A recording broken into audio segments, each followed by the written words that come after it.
Hello ನಮಸ್ಕಾರ, ಹೇಗಿದ್ದೀರಿ? ಇವತ್ತಿನ ಈ ವಿಶೇಷ ವ್ಯೂ ಪಾಯಿಂಟ್ಗೆ ನಿಮ್ಮೆಲ್ಲರಿಗೂ ಕೂಡ ಬಹಳ ಪ್ರೀತಿಯ ಆತ್ಮೀಯವಾದಂಥ ಸ್ವಾಗತ. ಇವತ್ತಿನ ವ್ಯೂ ಪಾಯಿಂಟ್ನಲ್ಲಿ ನಾವು ರಾಜಕೀಯದ ಸುದ್ದಿ ತಗೊಳ್ತಾ ಇಲ್ಲ. ಇವತ್ತಿನ ವ್ಯೂ ಪಾಯಿಂಟ್ನಲ್ಲಿ ನಾವು ಚರ್ಚೆ ಮಾಡ್ತಾ ಇರೋದು ದ ಮೋಸ್ಟ್ ಇಂಪಾರ್ಟೆಂಟ್ ಆಸ್ಪೆಕ್ಟ್ ಯಾವುದು ಅಂತಂದರೆ ಸೈಬರ್ ಕ್ರೈಮ್ಗಳ ಬಗ್ಗೆ. ಬಹುಶಃ ನಿಮ್ಗನ್ನಿಸ್ಬೋದು, ಏನು ಭಾಳ ದೊಡ್ಡ ಸೈಬರ್ ಕ್ರೈಮ್, ಹೋಗ್ರಿ, ಯಾರೋ ಫೋನ್ ಮಾಡ್ತಾರೆ, OTP ಕೇಳ್ತಾರೆ, ಮತ್ತೊಂದು ಮಾಡ್ತಾರೆ, ಅದೆಲ್ಲ ನಮಗೆ ಭಾಳ ಚೆನ್ನಾಗಿ ಗೊತ್ತು. ಅಥವಾ ಇನ್ನೊಂದೇನೋ ಫ್ರಾಡ್ ಮಾಡ್ತಾರೆ, ಫೋನ್ಪೇಗೆ ಅದು ಯಾರ್ದಾರ್ದು ಹೆಸರಲ್ಲಿ ಹೇಳ್ಕೊಂಬಿಟ್ಟು ದುಡ್ಡು ಕಳಿಸ್ಕೊಳ್ಳೋ ಥರದಲ್ಲಿ ಮಾಡ್ತಾರೆ, ಅದೆಲ್ಲ ನಮಗೆ ಗೊತ್ತು. ಅಥವಾ ಹ್ಯಾಕ್ ಮಾಡ್ತಾರೆ, ಇನ್ನೊಂದು ಮಾಡ್ತಾರೆ, ಬೇರೆ ಬೇರೆ ಮಾಡ್ತಾರೆ, ಅದು ಕೂಡ ನಮಗೆ ಭಾಳ ಚೆನ್ನಾಗಿ ಗೊತ್ತು ಅಂತ ತಾವು ಅಂದ್ಕೊಂಡಿದ್ರೆ I am sorry, you are wrong. ಇವತ್ತು ನಾವು ನಿಮಗೆ ಹೇಳಲು ಹೊರಟಿರುವ ಸ್ಟೋರಿ ಇದೆಯಲ್ಲ, ಒಂದು ರೀತಿ ಗ್ರೌಂಡ್ ಬ್ರೇಕಿಂಗ್ ಸ್ಟೋರಿ. ಯಾರೂ ಕೂಡ ಊಹೆಯೂ ಮಾಡಲಾಗದಂಥ ಸ್ಟೋರಿ. ಮತ್ತು ಇವತ್ತು ನಮ್ಮೊಟ್ಟಿಗೆ ಸೆಕ್ಸ್ಟಾರ್ಷನ್ಗೆ ಒಳಗಾದ, ಅಂದರೆ ಲೈಂಗಿಕ ಕಿರುಕುಳಕ್ಕೆ ಒಳಗಾದ, ಅದರ ಜೊತೆಗೆ ಬೇರೆ ಬೇರೆ ಹಂತದ ನೋವಿಗೆ ಒಳಗಾದ ವಿಕ್ಟಿಮ್ಗಳು ಜಾಯ್ನ್ ಆಗ್ತಾ ಇದ್ದಾರೆ. ಲೈವ್ ಅಲ್ಲಿ ಅವರ ನೋವು, ದುಃಖ, ದುಗುಡ, ದುಮ್ಮಾನ, ಆತಂಕ ಎಲ್ಲವನ್ನೂ ಕೂಡ ಹಂಚಿಕೊಳ್ಳಲಿದ್ದಾರೆ. ಲೆಟ್ ಮಿ ಟೆಲ್ ಯು, ಇವತ್ತಿನ ಈ ಎಪಿಸೋಡ್ ಒಂದು ರೀತಿ ಸ್ಪೈನ್ ಚಿಲ್ಲಿಂಗ್ ಎಪಿಸೋಡ್. ನಾವು ನೀವು ಯಾರು ಊಹೆ ಕೂಡ ಮಾಡಿರದಂಥ ಸ್ಟೋರಿಗಳನ್ನ ನಿಮ್ಮ ಮುಂದೆ ಇವತ್ತಿನ ವ್ಯೂ ಪಾಯಿಂಟ್ ನಲ್ಲಿ ನಾವು ರಿವೀಲ್ ಮಾಡ್ತಾ ಹೋಗ್ತೀವಿ. Let's begin. ನಾನು ಚಂದನ್ ಶರ್ಮಾ ನಿಮ್ಮೊಟ್ಟಿಗೆ. ಮೊದಲಿಗೆ ಈ ಸ್ಕ್ಯಾಮ್ಗಳ ಬಗ್ಗೆ ನಾನು ಚರ್ಚೆ ನಡೆಸ್ತಾ, what are the types of scams,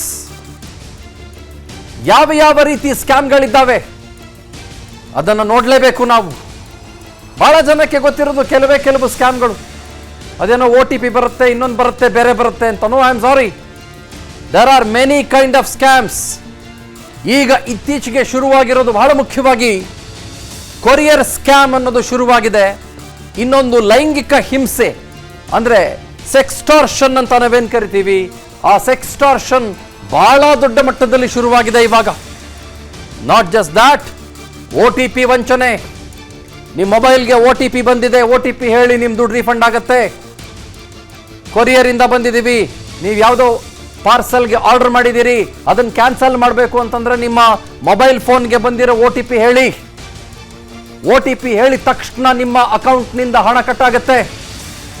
ಆಮೇಲೆ UPI ಫ್ರಾಡ್ ಅಂತೂ ನೀವು ಕೇಳೇ ಇರ್ತೀರಿ.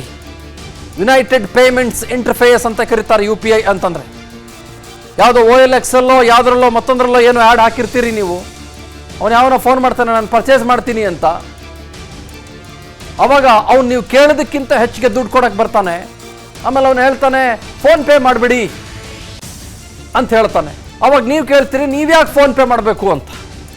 ಇಲ್ಲ ಅದು ಹಾಗೇನೇನೆ, ನೀವು ಭೀಮ್ UPI ID ಒತ್ತಬೇಕು, ಹಾಗೆ ಹೀಗೆ ಆ ನಂಬರಲ್ಲಿ ಹಾಕಬೇಕು, ನಾವು ಅಲ್ಲಿಂದ ಫೋನ್ ಮಾಡ್ತಾ ಇದ್ದೀವಿ, ಇಲ್ಲಿಂದ ಫೋನ್ ಮಾಡ್ತಾ ಇದ್ದೀವಿ ಅಂತ ID ಕಾರ್ಡ್ಗಳನ್ನು ತೋರಿಸ್ತಾನೆ. ಅನೇಕ ಜನ ಸೈನಿಕರ ಹೆಸರುಗಳನ್ನು ದುರ್ಬಳಕೆ ಮಾಡಿಕೊಂಡು ಈ ರೀತಿ ಹಲವು ಜನ ಕಿರಾತಕರು ನಡೆಸ್ತಾ ಇದ್ದಾರೆ. ಆಮೇಲೆ KYC ಸ್ಕ್ಯಾಮು, ನಿಮಗೆ ಗೊತ್ತೇ ಇದೆ. KYC ಸ್ಕ್ಯಾಮು ಮತ್ತು ಬ್ಯಾಂಕ್ ಖಾತೆ ನಿಷ್ಕ್ರಿಯ ನೆಪ, ಇದೆರಡೂ ಕೂಡ ಆಲ್ಮೋಸ್ಟ್ ಸಿಮಿಲರ್. ಈ KYC scam, know your customer ಮತ್ತು ನಿಮ್ಮ ಬ್ಯಾಂಕ್ ಖಾತೆ ನಿಷ್ಕ್ರಿಯವಾಗುತ್ತೆ. ಫಾರ್ ಎಕ್ಸಾಂಪಲ್, ಯಾವುದೋ ಸ್ಟೇಟ್ ಬ್ಯಾಂಕ್ ಆಫ್ ಇಂಡಿಯಾದಿಂದ ಸಿಕ್ಕಾಪಟ್ಟೆ ಜನಕ್ಕೆ ಮೆಸೇಜ್ ಬರುತ್ತೆ, ನಿಮ್ಮ ಯೋನೋ ಖಾತೆ, ನಿಮ್ಮ ಯೋನೋ ಆ್ಯಪ್ ಹೊರಟೋಗಿದೆ, ಈ ನಂಬರ್ಗೆ ಈ ಲಿಂಕ್ ಮೇಲೆ ಕ್ಲಿಕ್ ಮಾಡಿ. ನೀವು ಕ್ಲಿಕ್ ಮಾಡಿದಾಗ ನಿಮಗೆ SBIನ ಯೋನೋ ಆ್ಯಪ್ ರೀತಿಯಲ್ಲೇ ಇರುವ ವೆಬ್ಸೈಟ್ಗೆ, ಫೇಕ್ ವೆಬ್ಸೈಟ್ಗೆ ನಿಮ್ಮನ್ನು ಅದು ಕರ್ಕೊಂಡು ಹೋಗುತ್ತೆ. ಅಲ್ಲಿ ಅವ್ರು ಕೇಳ್ತಾರೆ, ನಿಮ್ಮ ಕಸ್ಟಮರ್ ID ಹೊಡಿರಿ, ನಿಮ್ಮ ಪಾಸ್ವರ್ಡ್ ಹೊಡಿರಿ ಅಂತ ಕೇಳ್ತಾರೆ. ಹೊಡೆದಿದ ತಕ್ಷಣ you are done, you are gone, you are dusted. ಅದಾದ್ಮೇಲೆ ಉಚಿತ ಐಫೋನ್ ವಂಚನೆ. ನಿಮಗೆ ಫ್ರೀ ಆಗಿ ಅದು ಕೊಡ್ತೀವಿ, ಇದು ಕೊಡ್ತೀವಿ, ಮತ್ತೊಂದು ಕೊಡ್ತೀವಿ, ಬೇರೆ ಬೇರೆ ಕೊಡ್ತೀವಿ. ನಿಮ್ಗೆ ಐಫೋನ್ ಬಂದಿದೆ ಅಥವಾ ಬೇರೆ ಏನೋ ಬಂದಿದೆ. ಬಹಳ ಹಳೇ ಕಾಲದ ಸ್ಕ್ಯಾಮ್ ಯಾವುದು ಅಂತಂದ್ರೆ, ನಿಮ್ಗೆ ಯಾವುದೋ ಪಾರ್ಸಲ್ ಬಂದಿದೆ, ಇದರಲ್ಲಿ ಸಿಕ್ಕಾಪಟ್ಟೆ ದೊಡ್ಡ ಗಿಫ್ಟ್ ಇದೆ, ನೀವು 2,500 ರೂಪಾಯಿ ಕೊಟ್ಟು ತಗೊಳ್ಬೇಕು ಅಂತ ಪೋಸ್ಟ್ ಆಫೀಸಿಂದ ಎಲ್ಲ ನಮಗೆ ಬರ್ತಾ ಇತ್ತು. ಯಾರ್ಯಾರ್ದೋ ಅಡ್ರೆಸ್ಗೆ ಬರ್ತಾ ಇತ್ತು. ಅದನ್ನು ತೆಗೆದು ನೋಡಿದ್ರೆ ಅಲ್ಲಿ ಇಡ್ತಾ ಇದ್ದಿದ್ಯಾನು ಸೀಮೆ ಸುಣ್ಣ. ಆ ರೀತಿ ಸ್ಕ್ಯಾಮ್ಗಳು. ಅದರ ಜೊತೆಗೆ most important scam being the loan scam. Fake ಆ್ಯಪ್ಗಳು, ಚೀನಿ ಆ್ಯಪ್ಗಳು ನಿಮ್ಮ ಎಲ್ಲ ಡೇಟಾನ ಆಕ್ಸೆಸ್ ಪಡೆದುಕೊಂಡು, ನಿಮ್ಮ ಕಾಂಟ್ಯಾಕ್ಟ್ ನಂಬರ್ ಪಡೆದುಕೊಂಡು, ನಿಮ್ಮ ಕಂಪ್ಲೀಟ್ ಹಿಸ್ಟ್ರಿ ತಗೊಂಡು, ನಿಮ್ಮದೇ ಫೋಟೋಗಳನ್ನು ಪಡೆದುಕೊಂಡು, ನಿಮ್ಮ ಮುಖವನ್ನು ಮಾರ್ಫ್ ಮಾಡಿ, ನಿಮ್ಮ ಮುಖಕ್ಕೆ ನಿಮ್ಮ ದೇಹಕ್ಕೆ ಹೋಲಿಕೆ ಇಲ್ಲದ ನಗ್ನ ಫೋಟೋಗಳನ್ನು ಅಂಟಿಸಿ ಊರಲ್ಲಿರೋರಿಗೆಲ್ಲ ಕಳಿಸುವಂಥ ಸ್ಕ್ಯಾಮ್. ಆಮೇಲೆ ಬೆಂಗಳೂರಿನಲ್ಲಿ ಇವಾಗ ಜಾಸ್ತಿ ಆಗ್ತಾ ಇರೋದು ಯಾವುದು ಅಂತಂದ್ರೆ ಆಧಾರ್ ಸಕ್ರಿಯ ಪಾವತಿ ವ್ಯವಸ್ಥೆ ವಂಚನೆ. ನಿಮ್ಮ ಆಧಾರ್ ಕಾರ್ಡು ಸರಿಗಿಲ್ಲ, AEPS ಮಾಡಿಸ್ಕೋಬೇಕು ನೀವು. ನಿಮ್ಮ ಆಧಾರ್ ಕಾರ್ಡ್ ನಂಬರ್ ಹೇಳಿ, ಮತ್ತೊಂದು ಹೇಳಿ, ಬೇರೆ ಬೇರೆ ಹೇಳಿ. ಆಮೇಲೆ ಟೆಲಿಗ್ರಾಮ್ನಲ್ಲಿ ಮತ್ತು ಬೇರೆ ಬೇರೆ ಕಡೆಗಳಲ್ಲಿ, ಫೇಸ್ಬುಕ್ಕಲ್ಲಿ ಯಾರೋ ಒಬ್ಬ ಸುಂದರವಾದಂಥ ಹುಡುಗಿ ನಿಮಗೆ ಒಂದು ಮೆಸೇಜ್ ಕಳಿಸ್ತಾಳೆ ಅಥವಾ ಫ್ರೆಂಡ್ ರಿಕ್ವೆಸ್ಟ್ ಕಳಿಸ್ತಾಳೆ. I am the crypto currency queen ಅಂತ ಕಳಿಸ್ತಾಳೆ. ಏನು ಇಷ್ಟು ದುಡ್ಡು ಇನ್ವೆಸ್ಟ್ ಮಾಡಿಬಿಟ್ರೆ ಸಾಕು, ನೀನು ಕೋಟ್ಯಾಂತರ ರೂಪಾಯಿ ದುಡ್ಡು ಬಿಡ್ತೀಯ ಕಣಪ್ಪ ಅಂತ ಹೇಳ್ತಾಳೆ ಆ ಹೆಣ್ಮಗಳು. ಅದು ಈ ಕ್ರಿಪ್ಟೋ ಕರೆನ್ಸಿ ಹೂಡಿಕೆ ಸ್ಕ್ಯಾಮ್. ಆಮೇಲೆ ಲೈಂಗಿಕವಾಗಿ ಹಿಂಸೆ ಕೊಡೋದು, ನಾನು ಹೇಳಿದ್ನಲ್ಲ ಸೆಕ್ಸ್ಟಾರ್ಷನ್. ಆನ್ಲೈನ್ನಲ್ಲಿ ಉದ್ಯೋಗ ವಂಚನೆ ಮಾಡೋದು, ಕೊರಿಯರ್ ಸ್ಕ್ಯಾಮ್. ಬೆಂಗಳೂರಿನಲ್ಲಿ ಇದೆಲ್ಲ ಜಾಸ್ತಿ ಆಗ್ತಾ ಇದೆ ಇವಾಗ, ಸಿಕ್ಕಾಪಟ್ಟೆ ಜಾಸ್ತಿ ಆಗ್ತಾ ಇದೆ. ಆನ್ಲೈನಲ್ಲಿ ಕೆಲಸ ಕೊಡಿಸ್ತೀವಿ ಅಷ್ಟು ದುಡ್ಡು ಕಟ್ಟಿ ಅಂತ ಅನ್ನೋದು, ಆಮೇಲೆ ಮಂಗಮಾಯ ಆಗೋಗ್ಬಿಡೋದು. ಅವನು ಯಾವನು ಇರೋದೇ ಇಲ್ಲ ಆ ಜಾಗದಲ್ಲಿ. ನೋಡಿ, ಸೈಬರ್ ಕ್ರೈಮ್ ಹಾಟ್ಸ್ಪಾಟ್ಗಳು ಯಾವುದು ಅಂತ ನಿಮಗೆ ತೋರಿಸ್ಬೇಕು. ಇದು ಹೇಗೆಲ್ಲ ನಡೆಯುತ್ತೆ ಅಂತ ನಾನು ನಿಮಗೆ ತೋರಿಸ್ಬೇಕು. Delhi NCR national capital region ಮತ್ತು ಉತ್ತರ ಪ್ರದೇಶ 2 ಸೈಬರ್ ಕ್ರೈಮ್ನ ಹಾಟ್ಸ್ಪಾಟ್ಗಳು. ಅಷ್ಟು ಮಾತ್ರ ಅಂತ ಅಂದ್ಕೊಂಡ್ರೆ ಖಂಡಿತ ತಪ್ಪು. ರಾಜಸ್ಥಾನ ಮತ್ತು ಬಿಹಾರ ಇವು ಕೂಡ ಅಷ್ಟೇ ಸೈಬರ್ ಕ್ರೈಮ್ನ ಹಾಟ್ಸ್ಪಾಟ್ಗಳು. ಜಾರ್ಖಂಡ್ ಮತ್ತು ವೆಸ್ಟ್ ಬೆಂಗಾಲ್, ಇಲ್ಲಿಂದಾನೇ ನಿಮಗೆ ಅತ್ಯಂತ ದೊಡ್ಡ ಮಟ್ಟದ ವಂಚನೆಗಳಾಗೋದು. ಗುಜರಾತ್ ಮತ್ತು ಕೇರಳ ಇವು ಕೂಡ ಅಷ್ಟೇ ಬಹಳ ಮುಖ್ಯವಾದಂಥ ಸೈಬರ್ ಕ್ರೈಮ್ನ ಹಾಟ್ಸ್ಪಾಟ್ಗಳು. ಬೆಂಗಳೂರಿನಲ್ಲಿ ಇದ್ಕೊಂಡು ಸುಮಾರು ಜನ ನಡೆಸಿದ್ದಾರೆ. ಹರಿಯಾಣದಲ್ಲಿ ಇವೆರಡು ಬಹಳ ಇನ್ಫೇಮಸ್ ಜಾಗಗಳಿದ್ದಾವೆ. ಈ ಎರಡೂ ಜಾಗಗಳಲ್ಲಿರುವ ಬಹುತೇಕ ಯುವಕರಿಗೆ, ನೋಹ್ ಮತ್ತು ಭಾರತ್ಪುರದಲ್ಲಿರುವಂಥ ಬಹುತೇಕ ಯುವಕರಿಗೆ ಟೆಲಿಗ್ರಾಮ್ ಸ್ಕ್ಯಾಮ್ ಇಂದ ಹಿಡಿದು, ಸೆಕ್ಸ್ಟಾರ್ಷನ್ ಇಂದ ಹಿಡಿದು, ಲೋನ್ ಫ್ರಾಡ್ ಅಕೌಂಟ್ ಇಂದ ಹಿಡಿದು ಊರಲ್ಲಿರೋ ಸ್ಕ್ಯಾಮ್ಗಳನ್ನೆಲ್ಲ ಮಾಡೋದೇ ಕಾಯಕ. ಅವ್ರಿಗಿದನ್ನು ಹೊರತುಪಡಿಸಿದ್ರೆ ಬೇರೆ ಯಾವುದೇ ಕೆಲಸ ಇಲ್ಲ. ಎಸ್ಪೆಷಲಿ ನೋಹ್ ಅಂಡ್ ಭಾರತ್ಪುರ, ಇದು ಇಂಪಾರ್ಟೆಂಟ್. ಗಮನಿಸಿ ನೀವು, 2021ರಲ್ಲಿ ಸೈಬರ್ ಖದೀಮರು 84 ಕೋಟಿ ರೂಪಾಯಿಗಳನ್ನು ವಂಚನೆ ಮಾಡಿದ್ದಾರಂತೆ. Can you believe? ಇದು ಹೆಂಗೆ ಡೆವಲಪ್ ಆಗ್ತಾ ಹೋಗುತ್ತೆ ಅನ್ನೋದನ್ನು ತಾವು ಗಮನಿಸ್ಕೊಳ್ಬೇಕು. 2022ರಲ್ಲಿ 185 ಕೋಟಿ ರೂಪಾಯಿ ಆನ್ಲೈನ್ ದೋಖಾ ಆಗಿದೆ. 185 crore rupees ಆನ್ಲೈನ್ ದೋಖಾ. 2023ರಲ್ಲಿ 465 ಕೋಟಿ ರೂಪಾಯಿ ಧೋಖಾ ಆಗಿದೆ ಮತ್ತು 21,868 ಪ್ರಕರಣಗಳು ದಾಖಲಾಗಿದ್ದಾವೆ. Look at the growth. ದೋಖಾ ಯಾವ ಹಂತದಲ್ಲಾಗಿದೆ ಅನ್ನೋದನ್ನ ತಾವು ಗಮನಿಸಬಹುದು ಬಹಳ ಸ್ಪಷ್ಟವಾಗಿ. ಯಾಕೆ ನಾನು ಇದನ್ನು ಹೇಳ್ತಾ ಇದ್ದೀನಿ ಅಂತಂದ್ರೆ, ಈ 21,000 ಕರೆಗಳು, ಮತ್ತೊಂದು ಮಗದೊಂದು ಬೇರೆ ಬೇರೆ, ಅದೆಲ್ಲವೂ ಕೂಡ, ಅಥವಾ 21,000 ಜನ ಕಂಪ್ಲೇಂಟ್ ಕೊಟ್ಟಿರೋದು, ಅದೆಲ್ಲವೂ ಕೂಡ ನಾಮಕಾವಸ್ಥೆ ಅಷ್ಟೇ. ನಾಟ್ ಈವನ್ 10% ಆಫ್ ಪೀಪಲ್ ಮೋಸ ಹೋದಂಥವರು ಕಂಪ್ಲೇಂಟ್ ಕೂಡ ಕೊಡೋದಿಲ್ಲ. ನೀವೇನು ಮಾಡಬೇಕು, ಮತ್ತೊಂದೇನು ಮಾಡಬೇಕು, ನಾನು ಆ ಪಾಠವನ್ನು ಈಗ ಹೇಳ್ಕೊಡೋದಿಲ್ಲ ನಿಮಗೆ. ಅದನ್ನು ಹೇಳೋದಕ್ಕೆ ಭಾಳ ಜನ ಬರ್ತಾರೆ. ಹಿರಿಯರು, ಸೈಬರ್ ತಜ್ಞರು, ಎಕ್ಸ್ಪರ್ಟ್ಗಳು ನಮ್ಮನ್ನು ಜಾಯ್ನ್ ಆಗ್ತಾರೆ. ನಾನು ಅವರನ್ನೇ ಕೇಳಿ ತಿಳ್ಕೊಳ್ತೀನಿ ಮತ್ತು ನಿಮಗೆ ತಿಳಿಸುವಂಥ ಪ್ರಯತ್ನವನ್ನು ಮಾಡ್ತೀನಿ. ಹಾಗಾಗಿ ಬಹಳ ಜನ ಇದ್ರ ಬಗ್ಗೆ ಮಾತನಾಡಿಯೂ ಕೂಡ ಇದ್ದಾರೆ. ಏನು ಮಾತನಾಡಿದ್ದಾರೆ? ಈ ಆನ್ಲೈನ್ ಅಸುರರ ಬಗ್ಗೆ ಏನು ಚರ್ಚೆ ಆಗಿದೆ, ಮೋಸ ಹೋದಂಥ ಪರಿಯ ಬಗ್ಗೆ ಮತ್ತು ಮೋಸ ಹೇಗೆ ಮಾಡ್ತಾರೆ ಅನ್ನೋದ್ರ ಬಗ್ಗೆ ವಾಟ್ ಇಸ್ ದ ಟೇಕ್ ಕೇಳ್ಕೊಂಬನ್ನಿ ಒಂದ್ಸಲ. ಸರ್, ಏನಾಯಿತು ರೀಸೆಂಟ್ಲಿ ನಮ್ಮ ಜೊತೆ ಏನಾಯ್ತು ಅಂದರೆ, ನಾವು ಲೈಕ್ ಆಮ್ ಸ್ಲೀಪಿಂಗ್ ಪಾರ್ಟ್ನರ್. ನಾವು ಇಂಪೋರ್ಟ್ ಎಕ್ಸ್ಪೋರ್ಟ್ ಬಿಸ್ನೆಸ್ ಮಾಡ್ತೀವಿ ಆರ್ಟಿಫಿಷಿಯಲ್ ಪ್ಲ್ಯಾಂಟ್ಸ್ನ. ಸೊ ಅದು ಒಂದು ಫೋನ್ ಕಾಲ್ ಬರುತ್ತೆ. ಏನಂದರೆ ನಿಮ್ಮದೊಂದು ಕೊರಿಯರ್ ಇದೆ, ಚೈನಾ ಕೊರಿಯರು, ಚೈನಾ ಹೋಗೋ ಕೊರಿಯರು ಮುಂಬೈ ಅಲ್ಲಿ ಸ್ಟಕ್ ಆಗಿದೆ. ಸೊ ಅದರಲ್ಲಿ ಡ್ರಗ್ಸ್ ಸಿಕ್ಕಿದೆ. ಸೊ ನೀವು CBI ಆಫೀಸಿಗೆ ಬರಬೇಕು ಎನ್ಕ್ವೈರಿಗೆ ಅಂತ ಫೋನ್ ಮಾಡ್ತಾರೆ. ಅಡ್ರೆಸ್ ಎಲ್ಲ ಕರೆಕ್ಟಾಗಿ ಹೇಳ್ತಾರೆ. ಸೊ ನಾವು ತಿರ್ಗಾ ವೆರಿಫೈ ಮಾಡಿದಾಗ ಅದು ಯಾವುದೇ ಥರ ಕೊರಿಯರೇ ನಾವು ಕಳಿಸೇ ಇಲ್ಲ ಆ್ಯಕ್ಚುಲಿ ಚೈನಾಗೆ. ಸೊ ಅವ್ರು ಹೇಳ್ತಾರೆ, ಇಲ್ಲ ನಿಮ್ದು ಯಾವುದೋ ಒಂದು ಕೊರಿಯರ್ ಇದೆ, ಬನ್ನಿ, ಇಲ್ಲ ಒಂದು ಕೆಲಸ ಮಾಡಿ ಅಂದ್ಬಿಟ್ಟು ಸ್ವಲ್ಪ ಹೊತ್ತು ಕಟ್ ಮಾಡಿಬಿಟ್ಟು ಆಮೇಲೆ ತಿರ್ಗಾ ಫೋನ್ ಮಾಡ್ತಾನೆ. ಫೋನ್ ಮಾಡಿಬಿಟ್ಟು ಇಲ್ಲ ಒಂದು ಕೆಲಸ ಮಾಡಿ ಸರ್, ಕಸ್ಟಮರ್ ಹತ್ರ ನಾವು ಮಾತಾಡ್ಕೊಳ್ತೀವಿ, CBI ಎಲ್ಲ ನಾವು ಹ್ಯಾಂಡಲ್ ಮಾಡ್ಕೊಳ್ತೀವಿ enquiry, so you give a sum lump sum amount ಅಂತ ಫೋನ್ ಮಾಡ್ತಾರೆ. ಆಗ ನಮಗೆ ಫ್ರಾಡ್ ಅಂತ ಗೊತ್ತಾಗ್ಬಿಟ್ಟು ನಾವು ಆ ನಂಬರ್ನ ಬ್ಲಾಕ್ ಮಾಡ್ತೀವಿ.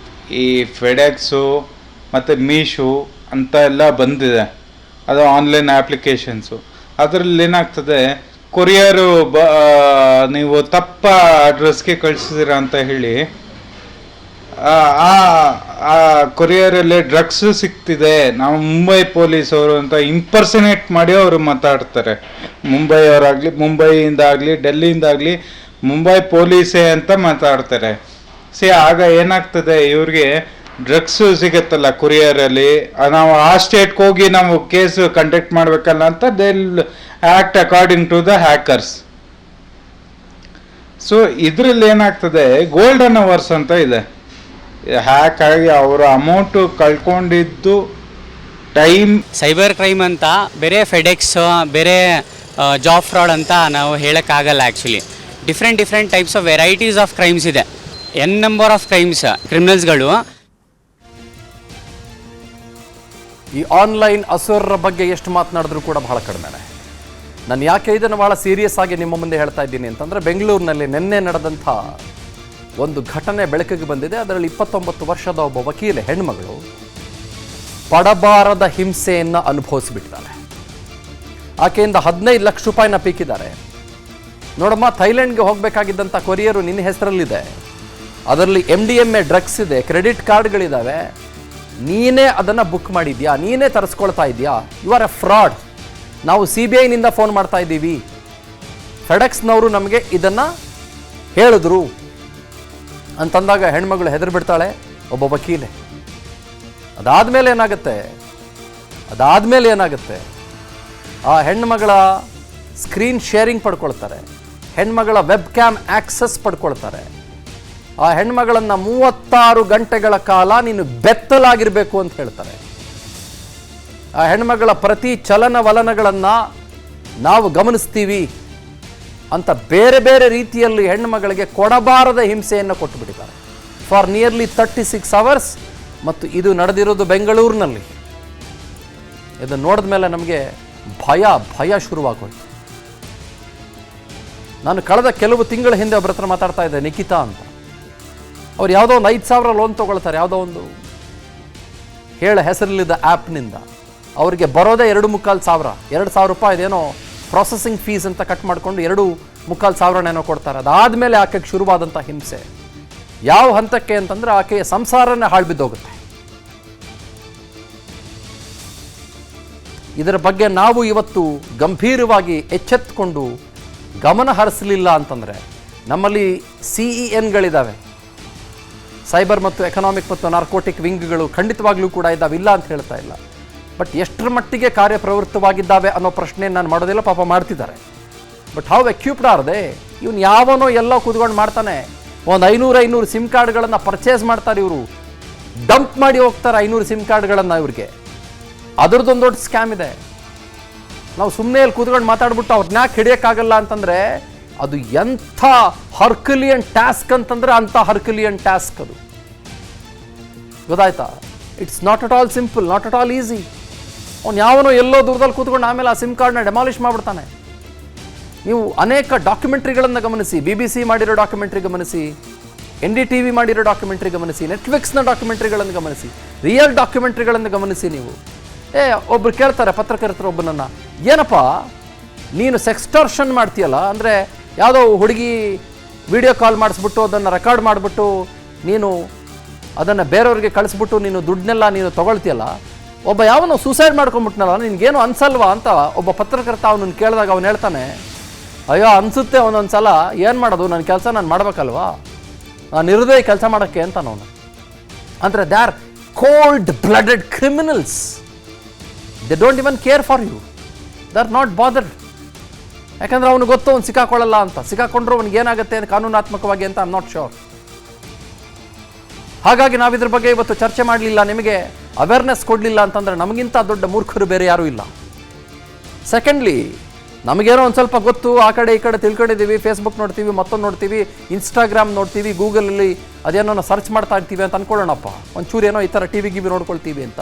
ನಮ್ಮ ತಂದೆ ತಾಯಂದ್ರಿಗೆ, ನಿಮ್ಮ ಅಜ್ಜ ಅಜ್ಜಿಯಂದ್ರಿಗೆ ಏನು ಗೊತ್ತು ಪಾಪ? ಯಾವುದೋ ಒಂದು ಫೋನ್ ಬಂತು, OTP ಹೇಳಮ್ಮ ಅಂದ್ರೆ OTP ಹೇಳ್ಬಿಟ್ರೆ ನಾಳೆ ಹೋದ್ರೆ ಏನು ಮಾಡ್ತೀರಿ? ಅಥವಾ ನಿಮ್ಮ ಅಜ್ಜನ ಅಥವಾ ನಿಮ್ಮ ಅಜ್ಜಿಯ ಮೊಬೈಲ್ಗೆ ಯಾವುದೋ ಒಂದು ವಿಡಿಯೋ ಕಾಲ್ ಬಂದರೆ ಅವ್ರು ಪಟ್ ಅಂತ ರಿಸೀವ್ ಮಾಡ್ತಾರೆ. Is it or not? ಹೌದೋ ಅಲ್ವೋ? ಹಾಗಾಗಿ ದಿಸ್ ಈಸ್ ವೆರಿ ಸೀರಿಯಸ್. ಆಮೇಲೆ ಲೋನ್ ಆ್ಯಪ್ಗಳನ್ನು ಸ್ಕ್ರಿಟಿನಿ ಮಾಡೋದಕ್ಕೆ ಆಗಲೇ ಇಲ್ಲ ಕೊನೆಗೂ ಕೂಡ.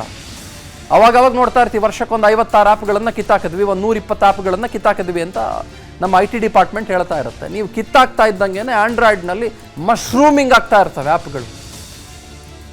ಹೌದು, ಮಶ್ರೂಮಿಂಗ್, ಲಿಟ್ರಲಿ ನಾಯಿ ಕೊಡೆಗಳ ರೀತಿಯಲ್ಲಿ ಹುಟ್ಕೊಳ್ತವೆ ಫೇಕ್ ಆ್ಯಪ್ಗಳು. ಆನ್ಲೈನ್ ಅಸುರರ ಬಗ್ಗೆ, ವಂಚನೆಯ ಬಗ್ಗೆ ನಾವು ಮಾತನಾಡ್ತಾ ಇದ್ವಿ. ಈ ಸ್ಕ್ಯಾಮ್ಗಳು ಹೇಗಾಗ್ತವೆ, ತಡೆಗಟ್ಟೋದು ಹೇಗೆ? ವಿಜಯ್ ಶಂಕರ್ ಅವರು ಸೈಬರ್ ಲಾ ತಜ್ಞರು ಜಾಯ್ನ್ ಆಗಿದ್ದಾರೆ. ಅನಂತ್ ಪ್ರಭು ಸೈಬರ್ ಎಕ್ಸ್ಪರ್ಟ್ ಜಾಯ್ನ್ ಆಗಿದ್ದಾರೆ ನಮ್ಮೊಟ್ಟಿಗೆ. SK ಉಮೇಶ್ ಹಿರಿಯ ಪೊಲೀಸ್ ಅಧಿಕಾರಿಗಳು ಜಾಯ್ನ್ ಆಗಿದ್ದಾರೆ ನಮ್ಮೊಟ್ಟಿಗೆ. ಹಾಗೆ ಸಮದ್ ನಮ್ಮೊಟ್ಟಿಗೆ ಜಾಯ್ನ್ ಆಗಿದ್ದಾರೆ. I would say he is a victim, ಅಥವಾ ಅವರು ವಿಕ್ಟಿಮ್ ಆಗಿಬಿಡಬಹುದಾಗಿತ್ತು ಸಮದ್. ಓಕೆ, ನಾನು ಮೊದಲನೇದಾಗಿ ಅನಂತ್ ಪ್ರಭು ಅವರಿಂದ ಶುರು ಮಾಡ್ತೇನೆ ಇವತ್ತಿನ ಈ ಕಾರ್ಯಕ್ರಮನ. ಅನಂತ್ ಪ್ರಭು ಅವರೇ, welcome to you. Chandan Sharma here. ಬಹಳ ಸಲ ನಾವು ಬೇರೆ ಬೇರೆ ಚಾನಲ್ಗಳಿದ್ದ ಸಂದರ್ಭದಲ್ಲಿ ಕೂಡ ಇದ್ರ ಬಗ್ಗೆ ನಾವು ಮಾತನಾಡಿದ್ದೇವೆ. ಬಟ್ ಇದು ಒಂದು ರೀತಿ ಹದ್ ಪಾರ್ ಕರ್ದಿಯಾ ಅಂತಾರಲ್ಲ, ಹಂಗಾಗೋಗಿದೆ ನೋಡಿ. ಬೆಂಗಳೂರಿನ ಒಂದು ಎಕ್ಸಾಂಪಲ್, 29 ವರ್ಷದ ಹೆಣ್ಮಗಳನ್ನು 36 ಗಂಟೆಗಳ ಕಾಲ ಆಕೆ ವೆಬ್ ಕ್ಯಾಮ್ ಆನ್ ಮಾಡಿಸಿ, ಆಕೆಯ ಎಲ್ಲ ಚಲನವಲನಗಳನ್ನು ಗಮನಿಸಿ, ಆಕೆಯನ್ನು ಬೆತ್ತಲೆಗೊಳಿಸಿ, ಆಕೆಗೆ ಕೊಡಬಾರ್ದು ಹಿಂಸೆ ಕೊಟ್ಟು ಆಕೆ ಸಾಯೋ ಹಂತಕ್ಕೆ ತಂದಿಟ್ಟುಬಿಟ್ಟಿದ್ದಾರೆ. ಅದು ಇವಾಗ FIR ಆಗಿದೆ, ಪೊಲೀಸರು ತನಿಖೆ ನಡೆಸ್ತಾ ಇದ್ದಾರೆ. ಹೆಂಗೆ ಇದು ಅನಂತ್ ಪ್ರಭು? ಹೆಂಗೆ ನಡೀತಾ ಹೋದರೆ ಹೆಂಗೆ ನಮ್ಮನ್ನು ನಾವು ರಕ್ಷಿಸ್ಕೊಳ್ಳೋದು? ನಮ್ಮ ತಂದೆ ತಾಯಿಂದರನ್ನು, ನಮ್ಮ ಬಂಧು ಬಳಗದವ್ರನ್ನ, ನಮ್ಮ ಕುಟುಂಬಸ್ಥರನ್ನ ರಕ್ಷಣೆ ಮಾಡ್ಕೊಳ್ಳೋದು ಹೆಂಗೆ? ಎಂತೆಂಥ ಸ್ಕ್ಯಾಮ್ಗಳು, ಪ್ರತಿದಿನಕ್ಕೊಂದು ಸ್ಕ್ಯಾಮ್ಗಳನ್ನು ಕಂಡುಹಿಡಿತಾರಲ್ಲ ಅನಂತ್ ಅವರೇ. ಒಂದು very on set hats off Chandan Sharma ಅವರೇ ನಿಮ್ಗೆ. ಯಾಕಂದ್ರೆ ಈ ತರ ನೀವು ಈ ಪ್ರೋಗ್ರಾಮ್ ಮಾಡ್ತಾ ಇದ್ದೀರಿ, ಜನರಿಗೆ ಅವೇರ್ನೆಸ್ ಅನ್ನು ಮುಟ್ತಾ ಇದ್ದೀರಿ. ಬಟ್ ಒಂದು ಪಾಯಿಂಟ್ ಹೇಳಿಕ್ ನಾನು ಬಯಸ್ತೇನೆ, ಏನಂದ್ರೆ ನಾವೆಲ್ಲರೂ ಈ ಆಪ್ಸ್ ಗಳನ್ನು ನಮ್ಮ ಫೋನ್ ಅಲ್ಲಿ ಇನ್ಸ್ಟಾಲ್ ಮಾಡ್ತಾ ಇರ್ತೇವೆ. ಈಗ ಫಾರ್ ಎಕ್ಸಾಂಪಲ್, ಈಗ ನಾವು ನಮ್ಮ ಫೋನ್ ಅನ್ನು ನೋಡಿದ್ರೆ ಒಂದು 50 to 100 ಆಪ್ಸ್ ಗಳಿರುತ್ತೆ. ಒಮ್ಮೆ ಸೆಟ್ಟಿಂಗ್ ಗೆ ಹೋಗ್ಬಿಟ್ಟು ಅದರಲ್ಲಿ ನಾವು ಎಷ್ಟು ಆಪ್ ಗಳಿಗೆ ಕ್ಯಾಮರಾ ಪರ್ಮಿಷನ್ ಕೊಟ್ಟಿದ್ದೇವೆ ಅಂತ ನಾವು ನೋಡ್ಬೇಕು. ಅದನ್ನ ನೋಡಿದಾಗ ನಮ್ಗೆ ಶಾಕ್ ಆಗುತ್ತೆ. ಯಾಕಂದ್ರೆ out of 50 to 100 apps, more than 75 to 85% apps ಗಳಿಗೆ ನಾವು ಕ್ಯಾಮರಾ ಪರ್ಮಿಷನ್ ಕೊಟ್ಟಿರ್ತೇವೆ. ಮತ್ತೆ ಯಾರು ಕೂಡ ಯಾವುದೇ ಆಪ್ ಅನ್ನು ಇನ್ಸ್ಟಾಲ್ ಮಾಡುವಾಗ ಆ ಟರ್ಮ್ಸ್ ಅಂಡ್ ಕಂಡೀಷನ್ಸ್ ಓದಿರಲ್ಲ. ಸೊ ನಾವ್ ಏನ್ ಮಾಡ್ತೇವೆ, ಅದನ್ನು ಡೈರೆಕ್ಟ್ಲಿ ಟಿಕ್ ಹಾಕಿ ಎಲ್ಲ ಎಸ್ ಅಂತ ಕೊಡ್ತಾ ಇರ್ತೇವೆ. ಸೊ ನಾನು ಎಲ್ಲ ವೀಕ್ಷಕರಿಗೆ ಒಂದು ಪಾಯಿಂಟ್ ಅನ್ನು ಹೇಳಲಿಕ್ಕೆ ಬಯಸ್ತೇನೆ, ಏನಂದ್ರೆ ಯಾರೆಲ್ಲ ನಿಮ್ಮ ಆಪ್ಸ್ ಗಳನ್ನು ಈ ಕ್ಯಾಮರಾ ಪರ್ಮಿಷನ್ ಕೊಟ್ಟಿದ್ದೀರಾ, ಆ ಆಪ್ಸ್ ಗಳು ನಿಮ್ಮ ಫೋಟೋ, ನಿಮ್ಮ ವಿಡಿಯೋ, ನಿಮ್ಮ ಆಡಿಯೋಗಳನ್ನು, ಯಾಕಂದ್ರೆ ಮೈಕ್ರೋಫೋನ್ಸ್ ಕೊಟ್ಟಿರ್ತೀರಿ ನೀವು, ಆಡಿಯೋವನ್ನು ಅವ್ರಿಗೆ ಯಾವಾಗ ಬೇಕು ಆಗ ರೆಕಾರ್ಡ್ ಮಾಡ್ಲಿಕ್ಕೆ ಆಗತ್ತೆ ಅವರಿಗೆ. ಸೊ ನಾವ್ ಎಲ್ಲಿಯಾದ್ರೂ ಈ ತರ ಮಲೀಷಿಯಸ್ ಆಪ್ಸ್ ಗಳನ್ನು ಇನ್ಸ್ಟಾಲ್ ಮಾಡ್ಬಿಟ್ಟಿದ್ರೆ ನಮ್ಮ ಫೋನ್ ಅಲ್ಲಿ, ಅವ್ರು ಏನ್ ಮಾಡ್ತಾರಂದ್ರೆ ನಮ್ಮ ಫೋಟೋ ಮತ್ತೆ ವಿಡಿಯೋನು ಕ್ಯಾಪ್ಚರ್ ಮಾಡ್ತಾ ಇರ್ತಾರೆ. ಮತ್ತೆ 90% ಜನರು ಅವರ ಫೋನ್ಸ್ ಗಳನ್ನು ಬೆಡ್ರೂಮಿಗೆ ತಗೊಂಡೋಗ್ತಾರೆ. ಅರೌಂಡ್ 50% ಜನರು ಅವರ ಫೋನ್ಸ್ ಗಳನ್ನು ಬಾತ್ರೂಮಿಗೆ, ವಾಶ್ರೂಮಿಗೆ ತಗೊಂಡೋಗ್ತಾರೆ. ಆಗ ಈ ಆಪ್ ಗಳು ನಿಮ್ಮ ಫೋಟೋ, ನಿಮ್ಮ ವಿಡಿಯೋನ ರೆಕಾರ್ಡ್ ಮಾಡ್ತಾ ಇದ್ರೆ ಯಾರು ಬೇಕಾದ್ರೂ ಅವರು, ಆ ಆಪ್ ಕ್ರಿಯೇಟರ್ಸ್ ಅವರು ಅವರದನ್ನು ಯೂಸ್ ಮಾಡಿ ನಮ್ಮನ್ನು ಬ್ಲಾಕ್ ಮೇಲ್ ಮಾಡುವ ಸಾಧ್ಯತೆಗಳಿರುತ್ತೆ. ಸೊ ಇದಕ್ಕೆ ಸೊಲ್ಯೂಷನ್ ಏನಂದ್ರೆ, ನಂಬರ್ 1, ಈ ತರ ಆಪ್ಸ್ ಗಳನ್ನು ಇನ್ಸ್ಟಾಲ್ ಮಾಡುವಾಗ ನಾವು 100 ಸರ್ತಿ ಯೋಚಿಸಬೇಕು. ಎರಡನೇದು, ಕ್ಯಾಮರಾ ಕವರ್ ಅಂತ ಒಂದು ಸಿಗುತ್ತೆ. ಈ ಕ್ಯಾಮರಾ ಕವರ್ ಹೇಗಿರುತ್ತೆ ಅಂದ್ರೆ ಒಂದು ಸ್ಲೈಡಿಂಗ್ ವಿಂಡೋ ತರ. ನೀವು ಕ್ಯಾಮರಾ ಯೂಸ್ ಮಾಡುವಾಗ ಅದನ್ನು ಸ್ಲೈಡ್ ಮಾಡೋದು, ಫೋಟೋ ತೆಗೆಯೋದು, ಯೂಸ್ ಮಾಡಿದಾಗ ಅದನ್ನು ಕ್ಲೋಸ್ ಮಾಡೋದು. ಯಾಕಂದ್ರೆ ಇತ್ತೀಚೆಗೆ ನಾವು ಯೂಸ್ ಮಾಡುವ ಎಲ್ಲ ಫೋನ್ಸ್ ಗಳಲ್ಲಿ ಫ್ರಂಟ್ ಮತ್ತೆ ಬ್ಯಾಕ್ ಕ್ಯಾಮರಾ ಇರುತ್ತೆ. ಸೊ ನೀವು ಹೇಗೆ ನಿಮ್ಮ ಫೋನ್ ಅನ್ನು ಇಟ್ಟರು ಕೂಡ camera is always on the top. ತುಂಬಾ ಜಾಗ್ರತೆ ಮಾಡಬೇಕು ಚಂದನ್ ಅವರೇ. ಓಕೆ, ಮಾತಾಡ್ತೀನಿ. ವಿಜಯಶಂಕರ್ ಸರ್, ಇದು ಒಂದು ರೀತಿಯದ್ದಾದರೆ ಮತ್ತೊಂದು ರೀತಿಯದ್ದು ಕೊರಿಯರ್ ಸ್ಕ್ಯಾಮ್. ನಿನ್ನ ಹೆಸರಿಗೆ ಥೈಲ್ಯಾಂಡಿಂದ, ಚೈನಾಯಿಂದ, ಅಂಟಾರ್ಟಿಕಾಯಿಂದ, ಪಾಕಿಸ್ತಾನಿಂದ ಕ್ರೆಡಿಟ್ ಕಾರ್ಡ್ ಬಂದಿದೆ, MDMA ಡ್ರಗ್ಸ್ ಬಂದಿದೆ ಕಣಮ್ಮ ಅಂತ ಹೇಳ್ತಾರೆ.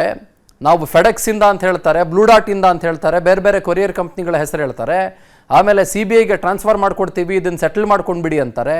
ಬೆಂಗಳೂರಿನಲ್ಲಿ ಈ ಥರದ ಹಲವು ಪ್ರಕರಣ ಆಗಿದೆ. 60 ಲಕ್ಷ ಒಬ್ರಿಗೆ ಹೋಗಿದೆ, 38 ಲಕ್ಷ ಒಬ್ರಿಗೆ ಹೋಗಿದೆ. ಮೊನ್ನೆ ನಡೆದಂಥ ಪ್ರಕರಣದಲ್ಲಿ 15 ಲಕ್ಷ ಜೊತೆಗೆ ಆ ಹೆಣ್ಮಗಳ ಮಾನಮರ್ಯಾದೆ ಕೂಡ ಹೋಗಿದೆ. ಆಮೇಲೆ ಕೊರಿಯರ್ ನಮ್ದಲ್ಲ ಅಂತ ಹೇಳಿದಾಗ ಅಡ್ರೆಸ್ ಕೂಡ ಸ್ಪಷ್ಟವಾಗಿ ಹೇಳ್ತಾರೆ, ಕ್ರಾಸು ಮೇನು ಎಲ್ಲ ಹೇಳ್ತಾರೆ, ಅಲಾಂಗ್ ವಿತ್ ಫೋನ್ ನಂಬರ್. ಹೆಂಗೆ ಸಿಗುತ್ತೆ ಈ ಡೇಟಾ ಎಲ್ಲ ಹೆಂಗೆ ಸಿಗುತ್ತೆ ಸರ್? ಈ data privacy has become A joke. ಹೌದಾ ವಿಜಯಶಂಕರ್ ಸರ್? ಹೌದು. ಈಗ ಈ ಡೇಟಾ ಇದುವರೆಗೂ ಅದಕ್ಕೆ ಏನು ಕಂಟ್ರೋಲ್ ಇಲ್ಲ.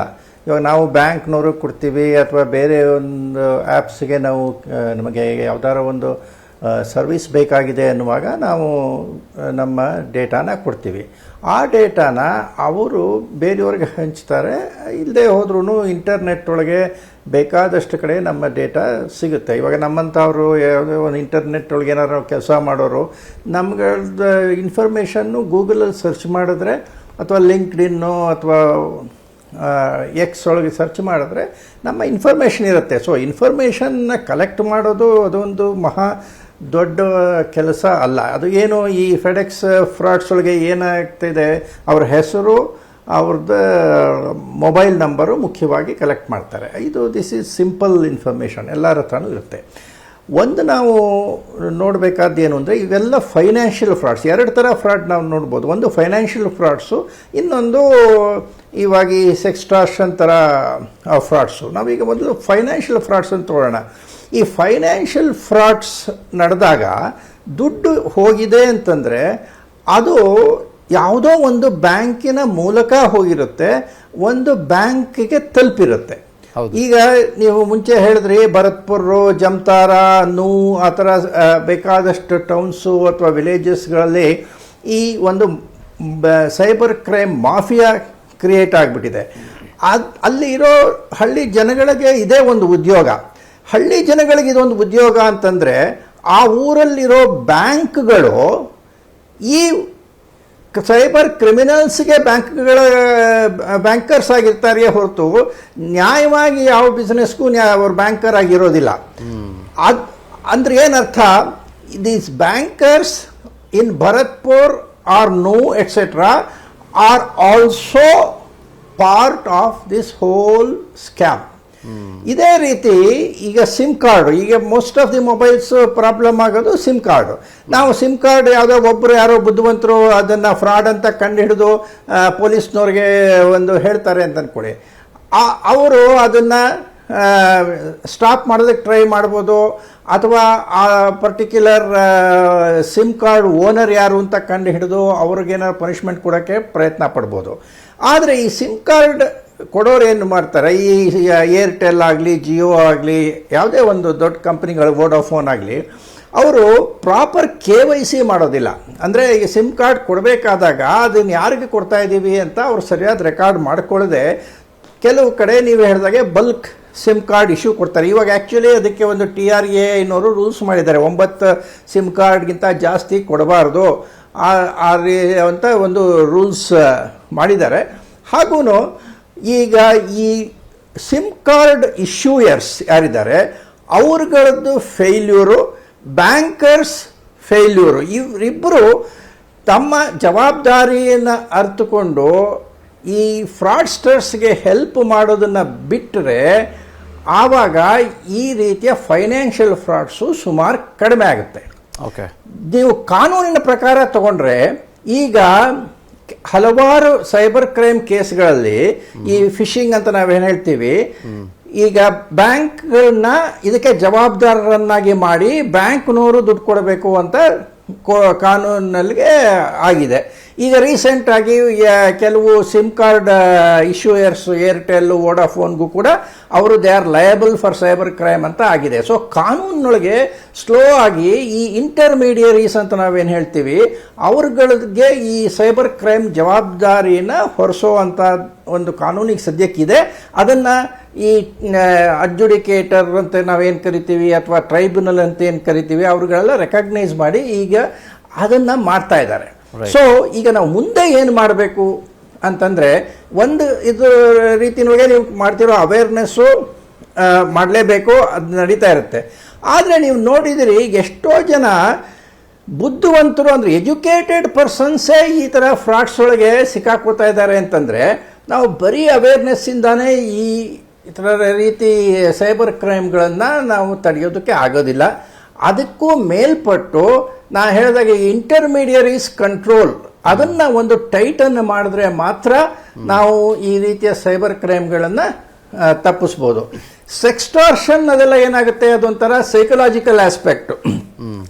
ಒಂದು ಒಬ್ಬ ಪರ್ಸನ್ನು ಒಂದು ಸಲ ತಪ್ಪು ಮಾಡಿದ್ರೆ ಆ ಗಿಲ್ಟ್ ಫೀಲಿಂಗ್ ಇಟ್ಕೊಂಡು ಅವನಿಗೆ ಇನ್ನೂ ಜಾಸ್ತಿ ಮಿಸ್ಟೇಕ್ ಮಾಡೋ ಥರ ಈ ಫ್ರಾಡ್ಸ್ಟರ್ಸು ಅವನ್ನ ಫೋರ್ಸ್ ಮಾಡಿ it keeps on escalating. Okay, ಅದು ಒಂದು ರೀತಿಯೊಳಗೆ ಒಂದು ಸೈಕಲಾಜಿಕಲ್ ಪ್ರಾಬ್ಲಮ್ಮು. ಅದನ್ನು ಹ್ಯಾಂಡಲ್ ಮಾಡೋದು ಒಂದು ಸ್ವಲ್ಪ ಕಷ್ಟ ಇದೆ. ಇವಾಗ ನೀವು ಹೇಳಿದ್ರಿ ಈ ಕೇಸು ಒಬ್ಬರು ಲಾಯರು, ಓಕೆ, ನಾವು ಅದಕ್ಕಿಂತ ಹೆಚ್ಚಿನ ಒಂದು ಎಜುಕೇಟೆಡ್ ಪರ್ಸನ್ ನಾವು ಎಕ್ಸ್ಪೆಕ್ಟ್ ಮಾಡೋದಕ್ಕೆ ಆಗೋದಿಲ್ಲ. ಓಕೆ, ಲಾ ಬಗ್ಗೆ ತಿಳ್ಕೊಂಡಿರೋರು, ಒಂದು ತೀರಾ ಯಂಗ್ಸ್ಟರ್ಸ್ ಅಲ್ಲ, ಒಂದು ಮಿಡಲ್ ಲೆವೆಲ್ ಪರ್ಸನ್ನು, ಅವ್ರುಗಳು ಕೂಡ ಈ ರೀತಿಯ ಒಂದು ಫ್ರಾಡ್ಗಳಿಗೆ ಬೀಳ್ತಾ ಇದ್ದಾರೆ. ಅಂದರೆ ಇದನ್ನು ನಾವು ಸೈಕಾಲಜಿನೊಳಗೆ ಏನು ಹೇಳ್ಬೋದು ಅಂದರೆ ಒಂದು ರೀತಿ ಸೈಬರ್ ಹಿಪ್ನಾಟಿಸಮ್ಗೆ ಒಳಗಾಗ್ಬಿಡ್ತಾರೆ ಇವರು. ಈ ಒಂದು ಫಸ್ಟು ಒಂದು ಹೆದರಿಕೆ ಬರುತ್ತೆ. ಓಕೆ, ಯಾವುದೋ ಒಂದು ಇದರೊಳಗೆ ಒಂದು ಹೆದರಿಕೆ, ಆ ಹೆದರಿರೋ ಮನಸ್ಥಿತಿನೊಳಗೆ ಇವರು ಫ್ರಾಡ್ಸ್ಟರ್ ಒಂಥರ, ನೀವು ಹಿಪ್ನಾಟಿಸಮ್ ಅಂತ ಕೇಳಿದ್ದೀರಾ, ಇದೇ ಸೈಬರ್ ಹಿಪ್ನಾಟಿಸಮ್ ಒಂಥರ ಟೆಕ್ನಿಕ್ ಥರ ಮಾಡ್ಕೊಂಡು ಇವರು ಎಷ್ಟು ಹೆದರಿಸ್ಬಿಡ್ತಾರೆ ಅಂದರೆ ಅವ್ರುಗಳು ಅವ್ರ ಫ್ರೆಂಡ್ಸ್ಗಳು ಅವ್ರ ಮನೆಯವ್ರಗಳ ಸಹಾಯ ಕೂಡ ತೊಗೊಳ್ಳೋದಿಲ್ಲ, ಯಾರಿಗೂ ಹೇಳೋದಿಲ್ಲ. ಅವರೇ ಮತ್ತೆ ಇರೋ ದುಡ್ಡನ್ನೆಲ್ಲ ಎಷ್ಟು ದುಡ್ಡು ಇರುತ್ತೋ ಅಷ್ಟನ್ನು ಕಳಿಸ್ಬಿಡ್ತಾರೆ. ಕೆಲವು ಒಂದು ಪ್ರೀವಿಯಸ್ ಒಂದು ಕೇಸ್ ಒಳಗೆ ಅವರು ಫ್ರಾಡ್ಸ್ಟರು ಆ ಹುಡುಗಿಗೆ ಅವ್ರ ಗಂಡ ಮನೇಲೇ ಇದ್ದರು, ಆದರೆ ಅವ್ರ ಗಂಡನ ಜೊತೆ ಮಾತಾಡಬಾರ್ದು ಅಂದ್ಬಿಟ್ಟು ನೀವು ಯಾರಿಗೂ ಹೇಳಬಾರ್ದು, ನೀವು ಬಾಗಿಲು ಹಾಕ್ಕೊಳ್ಳಿ ರೂಮ್ಗೆ, ನಿಮ್ಮೊಬ್ಬರ ಹತ್ರನೇ ನಾವು ಮಾತಾಡ್ತೀವಿ, CBI ಇನ್ಸ್ಪೆಕ್ಟರ್ ಮಾತಾಡ್ತಾರೆ ಅಂತ ಈ ರೀತಿ ಎಲ್ಲ ಏನೇನೋ ಕತೆ ಕಟ್ಟಿ ಆ ಹುಡುಗಿಯನ್ನು ಕೂಡ, ಹುಡುಗಿ ಅಂತ ಹೇಳೋದಕ್ಕಿಂತ ಒಂದು ಮಿಡಲ್ ಏಜ್ ಲೇಡಿ ಅಂತ ಅನ್ಬೋದು. ಓಕೆ, ಅವರುಗಳನ್ನು ಕೂಡ ಒಂದು ರೀತಿ ಮೋಸ ಮಾಡಿರೋದು ಬೇಕಾದಷ್ಟು ಉದಾಹರಣೆಗಳಿದೆ. ಸೊ ಇದು ಒಂಥರ ಸೈಕಲಾಜಿಕಲ್ ಪ್ರಾಬ್ಲಮ್ಮು. ಇದನ್ನು ಸಾಲ್ವ್ ಮಾಡೋದು ಒಂದು ಸ್ವಲ್ಪ ಕಷ್ಟ ಅಂತಲೇ ಹೇಳ್ಬೋದು. ರೈಟ್, ಮಾತಾಡ್ತೀನಿ ಸರ್, ಮಾತಾಡ್ತೀನಿ. SK ಉಮೇಶ್ ಅವರೊಟ್ಟಿಗೆ ಮಾತನಾಡ್ತೀನಿ. ಸಮದ್ ಇದ್ದಾರೆ ನನ್ನೊಟ್ಟಿಗೆ, ಇವೆಲ್ಲವನ್ನು ಅನುಭವಿಸಿ ಬಂದಂಥವರು. ಸಮದ್ ಅವರನ್ನೇ ಮಾತನಾಡಿಸುವಂಥ ಪ್ರಯತ್ನ ಮಾಡೋಣ, ಏನಾಯ್ತು ಅಂತ ಅವ್ರನ್ನ ಕೇಳೋ ಪ್ರಯತ್ನ ಮಾಡೋಣ. ಸಮದ್ ಅವ್ರನ್ನ ಮಾತನಾಡಿಸೋಣ. He is the victim. Samad ನಮಸ್ತೆ, ಏನಾಯ್ತು ಆ್ಯಕ್ಚುಲಿ? ಸಮದ್, ನಿಮ್ಮ ಲೈಫ್ನಲ್ಲಿ ಏನಾಯ್ತು? ನಮಸ್ತೆ ಸರ್. ಸರ್ ಆ್ಯಕ್ಚುಲಿ 3 days ಹಿಂದೆ ಒಂದು ಕಾಲ್ ಬರುತ್ತೆ ಸರ್. ಏನಂತೆ, ನಾವು ಇದು ಆರ್ಟಿಫಿಷಿಯಲ್ ಫ್ಲವರ್ ಮ್ಯಾನುಫ್ಯಾಕ್ಚರಿಂಗ್ ಎಲ್ಲ ಮಾಡ್ತೀವಿ ಸರ್. ಸೊ ಇದು ನಾವು ಎಕ್ಸ್ಪೋರ್ಟ್ ಇಂಪೋರ್ಟ್ ಮಾಡ್ತೀವಿ, ಬಟ್ ಯಾವತ್ತೂ ಇರಲಿ ಚೈನಾ ಕಳಿಸ್ಲೇ ಇಲ್ಲ. ಸೊ ಒಂದು ಫೋನ್ ಕಾಲ್ ಬರುತ್ತೆ ಸರ್. ಏನಂತಾರೆ, ಸರ್ ಈ ಥರ ಒಂದು ಕೊರಿಯರ್ ನಿಮ್ಮದು ಈ ಥರ ಫೆಡೆಕ್ಸ್ ಇಂದ ಮಾತಾಡ್ತಿದ್ದೀನಿ, ಅಡ್ರೆಸ್ ಎಲ್ಲ ಪ್ರಾಪರ್ ಆಗಿ ಹೇಳ್ತಾರೆ ಸರ್. ನಮ್ಮ ಕಂಪನಿ ಅಡ್ರೆಸ್ ಹೇಳ್ತಾರೆ, ನನ್ನ ಫೋನ್ ನಂಬರ್ ಹೇಳ್ತಾರೆ, ಎಲ್ಲ ನನ್ನ ಡೀಟೇಲ್ಸ್ ಎಲ್ಲ ಹೇಳಿ, ಸರ್ ನಿಮ್ದೊಂದು ಕೊರಿಯರ್ ಇದೆ, ಆ ಕೊರಿಯರ್ ಅಲ್ಲಿ ಈ ನಾರ್ಕೋಟಿಕ್ಸ್, ಈ ಡ್ರಗ್ಸ್ ಸಿಗಾಕೊಂಡಿದೆ. ಸೊ ಅದಕ್ಕೋಸ್ಕರ ಇವಾಗ ನಾವು ನಿಮ್ಮನ್ನ ಏನು ಡಿಸ್ಟರ್ಬ್ ಮಾಡ್ತೀರಾ, ಒಬ್ರು CBI ಆಫೀಸರ್ ಈ ಕೇಸ್ನ ಹ್ಯಾಂಡಲ್ ಮಾಡ್ತಿದ್ದಾರೆ, ನಿಮ್ಗೆ ಇನ್ನೊಂದು ಪರ್ಸನಲ್ ಕಾಲ್ ಬರುತ್ತೆ ಅಂದ್ಬಿಟ್ಟು ಡಿಸ್ಕನೆಕ್ಟ್ ಮಾಡ್ಬಿಡ್ತಾರೆ ಸರ್. ಸೊ ಇನ್ನೊಂದು ಕಾಲ್ ಬಂದು ಏನು ಮಾಡುತ್ತೆ, ಸರ್ ನೋಡಿ ಇವಾಗ ಏನೋ ಡ್ರಗ್ಸ್ ಏನೋ ಸಿಗಾಕೊಂಡ್ಬಿಟ್ಟಿದೆ, ಅಕಸ್ಮಾತ್ ನಾವೇನಾದರೂ ಇದನ್ನ ಎಸ್ಕಲೇಟ್ ಮಾಡಿದ್ರೆ ನಿಮಗೆ ಮೀಡಿಯಾ ಇಶ್ಯೂ ಆಗುತ್ತೆ, ನಿಮ್ಮ ಮೇಲೆ ಕೇಸ್ ರಿಜಿಸ್ಟರ್ ಆಗುತ್ತೆ, ನಿಮಗೆ ತೊಂದರೆ ಆಗುತ್ತೆ, ಅದೇನಾದ್ರು ನೀವು ಬಗೆಹರಿಸ್ಕೊಳಂಗಿದ್ರೆ ನೀವು ಪರ್ಸನಲಿ ನಮ್ಮ CBI ಒಬ್ಬರು ಡೈರೆಕ್ಟರ್ ಇದ್ರೆ ಅವ್ರಿಗೆ ಮಾತಾಡಬೇಕು ನೀವು ಅಂತ ಹೇಳ್ತಾರೆ ಸರ್. ಸೊ ಆಗ ನಮಗೆ ಡೌಟ್ ಬಂದು, so we will inform cyber crime. So ಅದನ್ನ ಇಮಿಡಿಯೇಟ್ಲಿ ಅವಾಯ್ಡ್ ಮಾಡ್ತೀವಿ ಸರ್. ಓಕೆ ಓಕೆ, ನೀವು ವಿಕ್ಟಿಮ್ ಆಗಲಿಲ್ಲ, ವಿಕ್ಟಿಮ್ ಆಗಲು ಹೊರಟಿದ್ರೆ ಬಹುಶಃ ವಿಕ್ಟಿಮ್ ಆಗಲಿಲ್ಲ. You used your sense. ಹೌದು sir. Good good good good. That's true, sir. That's ನಿಮ್ಮಷ್ಟೇ ಅವೇರ್ನೆಸ್ ಎಲ್ರಿಗೂ ಬರ್ಬೇಕು. ಆಮೇಲೆ ಅವರಿಂದ Thank you, ಫೋನ್ ಕಾಲ್ ಇಲ್ವಾ? ಸರ್ ಇನ್ನೊಂದ್ಸತಿ ಬಂತು ಫೋನು, ಏನು ಇದನ್ನ ಕಂಪ್ಲೇಂಟ್ ರಿಜಿಸ್ಟರ್ ಮಾಡಬೇಕಾ, ನಿಮ್ಮ ಮೇಲೆ ಆಕ್ಷನ್ ತಗೊಬೇಕಾ, ಏನಾದ್ರು ಸೆಟಲ್ ಮಾಡ್ತೀರಾ ಅಂತ.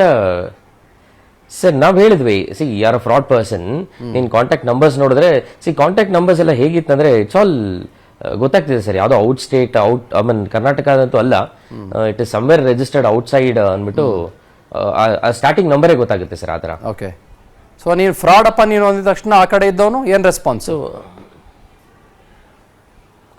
ಸರ್ ಅವ್ನು ಫ್ರಾಡ್ ಅಂದಿದ ತಕ್ಷಣ ಅವನೇನು ಮಾತಾಡಲಿಲ್ಲ ಸರ್, ಕಾಲ್ ಡಿಸ್ಕನೆಕ್ಟ್ ಮಾಡ್ಬಿಟ್ಟ.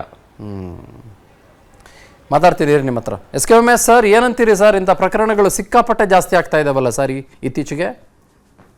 ಸರ್ ಏನಾಗ್ತಾ ಇದೆ, ಈ ಪ್ರಕರಣಗಳು ಸಾಮಾನ್ಯವಾಗಿ ನನಗೂ ಸುಮಾರು ಆಲ್ಮೋಸ್ಟ್ ಆಲ್ಟರ್ನೇಟಿವ್ ಡೇ ಸರ್ ಈ ತರ ಬರ್ತಾ ಇದೆ, ಏನ್ ಮಾಡುದು ಅಂದ್ಬಿಟ್ಟು ಹೇಳಿ ಎದುರ್ಕೊಂಡು ಪಾಪ ಬಹಳ ಅದು ರೂಮಲ್ಲಿ ಬೀಗ ಹಾಕೊಂಡು ಮಾತಾಡುವಂತವ್ರು ನನ್ಗಿದ್ದಾರೆ, ಮಾತಾಡಿದ್ರು ಏನ್ ಸರ್ ಮಾಡೋದು ಅಂದ್ಬಿಟ್ಟು ಅಂತ. ಸ್ವಲ್ಪ ಅಟ್ಲೀಸ್ಟ್ ಅಲ್ಲಿ ಅವರು ರೈಟ್ ಟೈಮಲ್ಲಿ ನನಗೆ ಮಾತಾಡಿದ್ದಕ್ಕೆ ಅವ್ರಿಗೆ ಹೇಳಿದೆ ನಾನು, ಏನ್ ಮಾಡ್ಬೇಕು ಅವ್ರಿಗೆ ನೀವು ಅಂದ್ಬಿಟ್ಟು ಅಂತ. ಅಟ್ಲೀಸ್ಟ್ ಅದನ್ನಾದ್ರೂ ಮಾಡ್ತಾ ಇದಾರೆ. ಇವ್ರದ್ದು ಜಾಸ್ತಿ ಆಗ್ಬಿಟ್ಟಿದೆ ಉಪ್ಪಳ.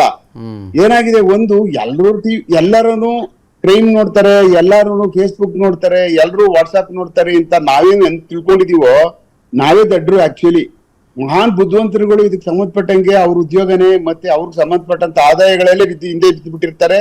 ಬಹಳ ಸ್ಟಿಪ್ಯುಲೇಟೆಡ್ ಇರ್ತಾರೆ. ಅವ್ರು ಏನ್ ಬೇಕೋ ಅಷ್ಟು ಮಾತ್ರ ನೋಡ್ಕೊಂಡು ಏನ್ ಬೇಡ ಏನು ಯಾವುದೇ ತರವಾದಂತಹ ಅದರಲ್ಲಿ ಏನು ತಿಳ್ಕೊಳಕ್ ಹೋಗುದಿಲ್ಲ. ಯಾಕೆಂದ್ರೆ ಯಾವಾಗ ನೀವು ಅಪರಾಧಕ್ಕೆ ಒಳಗಾಗಲ್ಲ ಅಂದ್ರೆ ನೀವು ಅಪರಾಧ ಸ್ವರೂಪಗಳ ಅವಾಗವಾಗಲೇ ಪ್ರತಿ ದಿವಸ ಪ್ರತಿ ವಾರದಲ್ಲಿ ತಿಳ್ಕೊಂಡು ಹೋಗ್ತಾ ಇದ್ರೆ ಏನೇನು ನಾವು ಅಪರಾಧ ಸ್ವರೂಪಗಳು ಸಮಾಜದಲ್ಲಿ ಉಟ್ಕೋತಾ ಇದ್ದೇವೆ ಅಂತ ತಿಳ್ಕೊಬಿಟ್ರೆ ಅವಾಗ ಈ ಅಪರಾಧಕ್ಕೆ ಅವರು ಸಿಗಾಕೊಳ್ಳೋದೇ ಇಲ್ಲ. ಅವ್ರಿಗೆ ಈ ಅಪರಾಧ ಸ್ವರೂಪಗಳು ಬೇಕಾಗಿಲ್ಲ. ಅಯ್ಯೋ ಇದೆಲ್ಲ ಪಾಪ ಮಾಡಿದವ್ರದ್ದು ಅವ್ರು ನೋಡುದಿದು ಸೆಕೆಂಡ್ ಪೇಜ್ ಪೇಪರ್ ಅಲ್ಲಿ ಏನಾರ ಟಿವಿನಲ್ಲಿ ನೋಡಿ ಕೇಳುವಂತದ್ದಾದ್ರೆ ಪಾಪ ಮಾಡಿದವ್ರ ನೋಡುದು ಅನ್ನುವಂತ ಪರಿಸ್ಥಿತಿಗೆ ಬಂದವರೇ ಇಂಥದಕ್ಕೆ ಸಿಗಾಕಬಿಡುದು ಇವರೇ ಫಸ್ಟ್. ಆಮೇಲೆ ಏನಾಗ್ತದೆ ನೋಡಿ, ಸಾಮಾನ್ಯವಾಗಿ ಈ ತರ ಕೇಸಸ್ಗಳಲ್ಲಿ ಯಾರೋ ಹಳ್ಳಿಯವ್ರಿಗೆ ಮಾಡಿದ್ರೆ ಅವ್ರಿಗೆ ಹಿಂದಿ ಬರುದಿಲ್ಲ, ಇಂಗ್ಲಿಷ್ ಬರಲ್ಲ, ಏನೇನೋ ಮಾತಾಡ್ತೀವಿ ಅಂತ ಹೇಳ್ಬಿಟ್ಟು ಬಾಯಿಗೆ ಮುಂದಂಗ್ ಬೈದ್ಬಿಟ್ಟು ಸುಮ್ನೆ ಆಗ್ಬಿಡ್ತಾರೆ. ಸಿಗಾಕೋತಾ ಇರೋರು ಹಿಂದಿ ಬರ್ತಕ್ಕಂಥವ್ರು, ಇಂಗ್ಲಿಷ್ ಬರ್ತಕ್ಕಂಥವ್ರು. ಅದು ಏನು ಭಾಷೆ, ಇವ್ರು ಇಂಗ್ಲಿಷ್ ಮಾತಾಡ್ತಾನೆ ಹಿಂದಿ ಅರ್ಥ ಮಾಡ್ಕೋತಾ ಇದ್ದಾನೆ ಅಂದ ತಕ್ಷಣನೇ ಐಸೋಲೇಟ್ ಮಾಡೋಕ್ ಸ್ಟಾರ್ಟ್ ಮಾಡ್ತಾರೆ. ತುಂಬಾ ಐಸೋಲೇಟ್ ಮಾಡ್ತಾರೆ. ನಾನು ನೋಡಿದ್ದೀನಿ ಒಂದು ಪ್ರಕರಣದಲ್ಲಿ. ಮಾಡಿ ನೋಡೋಣ ಏನ್ ಮಾಡ್ತಾನೋ ಅಂದ್ರೆ ವಾಟ್ಸಪ್ ಕಾಲ್ ಮಾಡ್ತಾನೆ. ವಾಟ್ಸಪ್ ಕಾಲಲ್ಲಿ ಒಂದು ಡ್ರೆಸ್ ಹಾಕೊಂಡ್ ಬರ್ತಾನೆ, ಒಂದು DCP ಡ್ರೆಸ್, ಒಂದು ಆಫೀಸ್ ಇರ್ತದೆ, ಆಫೀಸಲ್ಲಿ ಕೂತ್ಕೊಳ್ತಾನೆ, ಅದೆಲ್ಲ ಹಿಂದ್ಗಡೆ ಫ್ಲಾಗ್ ಎಲ್ಲ ಇರುತ್ತೆ. ಸೇಮ್ ಏನು ಪೊಲೀಸ್ DCP ಆಫೀಸ್ ಇರ್ತದೋ, ಕ್ರೈಮ್ DCP ಆಫೀಸು, ಚಾರ್ಟು ಗೀರ್ಟು ಎಲ್ಲ ಹಿಂದ್ಗಡೆ ಕಾಣಿಸ್ತಾ ಇರ್ತದೆ. ಇವ್ರು ನೋಡ್ ತಗೊಂಡು ಜಂಗಾಬಲನೇ ಅಡಗೋಗ್ಬಿಡ್ತದೆ ಮಾತಾಡ್ತಾ ಇರೋರ್ಗೆ. ವಿಡಿಯೋ ಕಾಲ್, ಹೌದು, ವಿಡಿಯೋದಲ್ಲೇನೆ ಅವ್ರಿಗೆ ವಿಡಿಯೋ ಕಾಲಲ್ಲಿ ಮಾತಾಡಿಸ್ತಾರೆ. ಮಾತಾಡ್ತಾರೆ ನೋಡಿ DCP ಅಂತ ಹೇಳ್ಬಿಟ್ಟು ಅಂತ ಬರ್ತಾರೆ. ಅವ್ನ್ ಬರ್ತಾನೆ, ಕ್ಯಾಪ್ ತೆಗಿತಾನೆ, ಡ್ರೆಸ್ ತೆಗಿತಾನೆ, ಹಂಗೆ ಕ್ಯಾಪ್ ಟೇಬಲ್ ಮೇಲೆ ಇಡ್ತಾನೆ, ಬಂದ್ ಕೂತ್ಕೊಂಡು ಅವ್ನ್ ಸ್ಟಾರ್ಟ್ ಮಾಡ್ತಾನೆ. ಹೀಗೆ ಅವ್ರನ್ನ ಕಬ್ಜಾ ಮಾಡ್ಕೊಬಿಡ್ತಾರೆ, ಭಯ ಬಿಡಿಸ್ಬಿಡ್ತಾರೆ. ಇದೆಲ್ಲ ವಾಟ್ಸ್ಆಪ್ ಕಾಲಲ್ಲೇ ಸಂಪೂರ್ಣವಾಗಿ ನಡೆಯುವಂತದ್ದು, ಬೇರೆ ಇನ್ಯಾವ್ದಲ್ಲೂ ನಡೆಯಲ್ಲ. ಆಮೇಲೆ ಏನ್ ಮಾಡ್ತಾರೆ, ಕೆಲವು ಡಾಕ್ಯುಮೆಂಟೇಶನ್ ಗಳು ಕಳ್ಸಿಕೊಡ್ತಾರೆ ಒಂದೊಂದೇ. ಡೆಲ್ಲಿ ಕ್ರೈಮ್ ಬ್ರಾಂಚ್ ಎಲ್ಲಿ ಸಿಗಾಕೊಂಡಿದೆ, ಯಾಕೆ ಎಷ್ಟು ಯಾವಾಗ ಇದ್ ಮಾಡಿದ್ರು ಅದನ್ನೆಲ್ಲ ಒಂದೊಂದೇ. ಆಮೇಲೆ ವಾರೆಂಟು, ಕೋರ್ಟ್ ಹೋಗಿರೋದು, ನೋಟಿಸು, ಅಲ್ಲಿಂದ ಒಂದು ಅರೆಸ್ಟ್ ವಾರೆಂಟ್ ಆಗಿರುವಂತದ್ದು, ಪ್ರತಿ ದಿವಸ ಒಂದೊಂದು. ಅದು ನೋಡ್ಬಿಟ್ರೆ ಅದನ್ನ ನನ್ನ ಲೆಕ್ಕದಲ್ಲಿ ಯಾವ ಕೋರ್ಟ್ಗಳು ಅಷ್ಟು ಚೆನ್ನಾಗಿರ್ತಕ್ಕಂಥ ಅರೆಸ್ಟ್ ವಾರೆಂಟ್ ನ ಇದುವರೆಗೂ ನಾನು ನೋಡ್ಲೇ ಇಲ್ಲ ಇಶ್ಯೂ ಮಾಡಿರುವಂತದ್ದ. ಅಂತ ಚೆನ್ನಾಗಿರ್ತಕ್ಕಂಥ ಪ್ರೆಸಿಡೆಂಟ್ ಮೆಡ್ಲು ಕೊಡ್ಬೇಕು, ಆ ತರದೊಂದು ತಯಾರಿ ಮಾಡಿ ಕಳ್ಸಿಕೊಡ್ತಾರೆ. ನನ್ನ ಹತ್ರ ಇದಾವೆ, ಕಳ್ಸಿಕೊಡ್ತೀನಿ ನಿಮ್ಗೆ. ಹಾಗೆ ಅಷ್ಟು ಅವ್ರನ್ನ ಮನಸ್ಸನ್ನ ಟೈಟ್ ಮಾಡ್ಬಿಡ್ತಾರೆ. ಅಂದ್ರೆ ನಮಗನಿಸ್ತದೆ, ನಾ ಅದಕ್ಕೆ ಯಾರಾದ್ರೂ ನಿಂತಾಗ ಅಯ್ಯೋ ಪಾಪದವರೆಲ್ಲ ಏನ್ರಿ ಇಂಥ ಕಾಲದಲ್ಲೂ ಈ ತರ ಯಾರೋ ಒಬ್ಬ ಕೇಳ್ತಾನೆ, ಯಾವನೋ ಒಬ್ಬ ಹೇಳ್ತಾನೆ, ಇಷ್ಟೊಂದು ಎದುರ್ಕೊಬಿಟ್ಟು. ಸರ್ ಹೆಂಡ್ತಿದಿರ್ ವಾರಗಳ ಗಟ್ಲೆ ಹೇಳಲ್ರು, ಮನೆಗಳವ್ರಿಗೆ ಯಾರಿಗಾರ ನೀವೇನು ಹೇಳ್ತು ಅಂತಂದ್ರೆ ಅವರು ಅಪರಾಧದಲ್ಲಿ ಸಿಗಾಕೊಂಡ್ಬಿಡ್ತಾರೆ.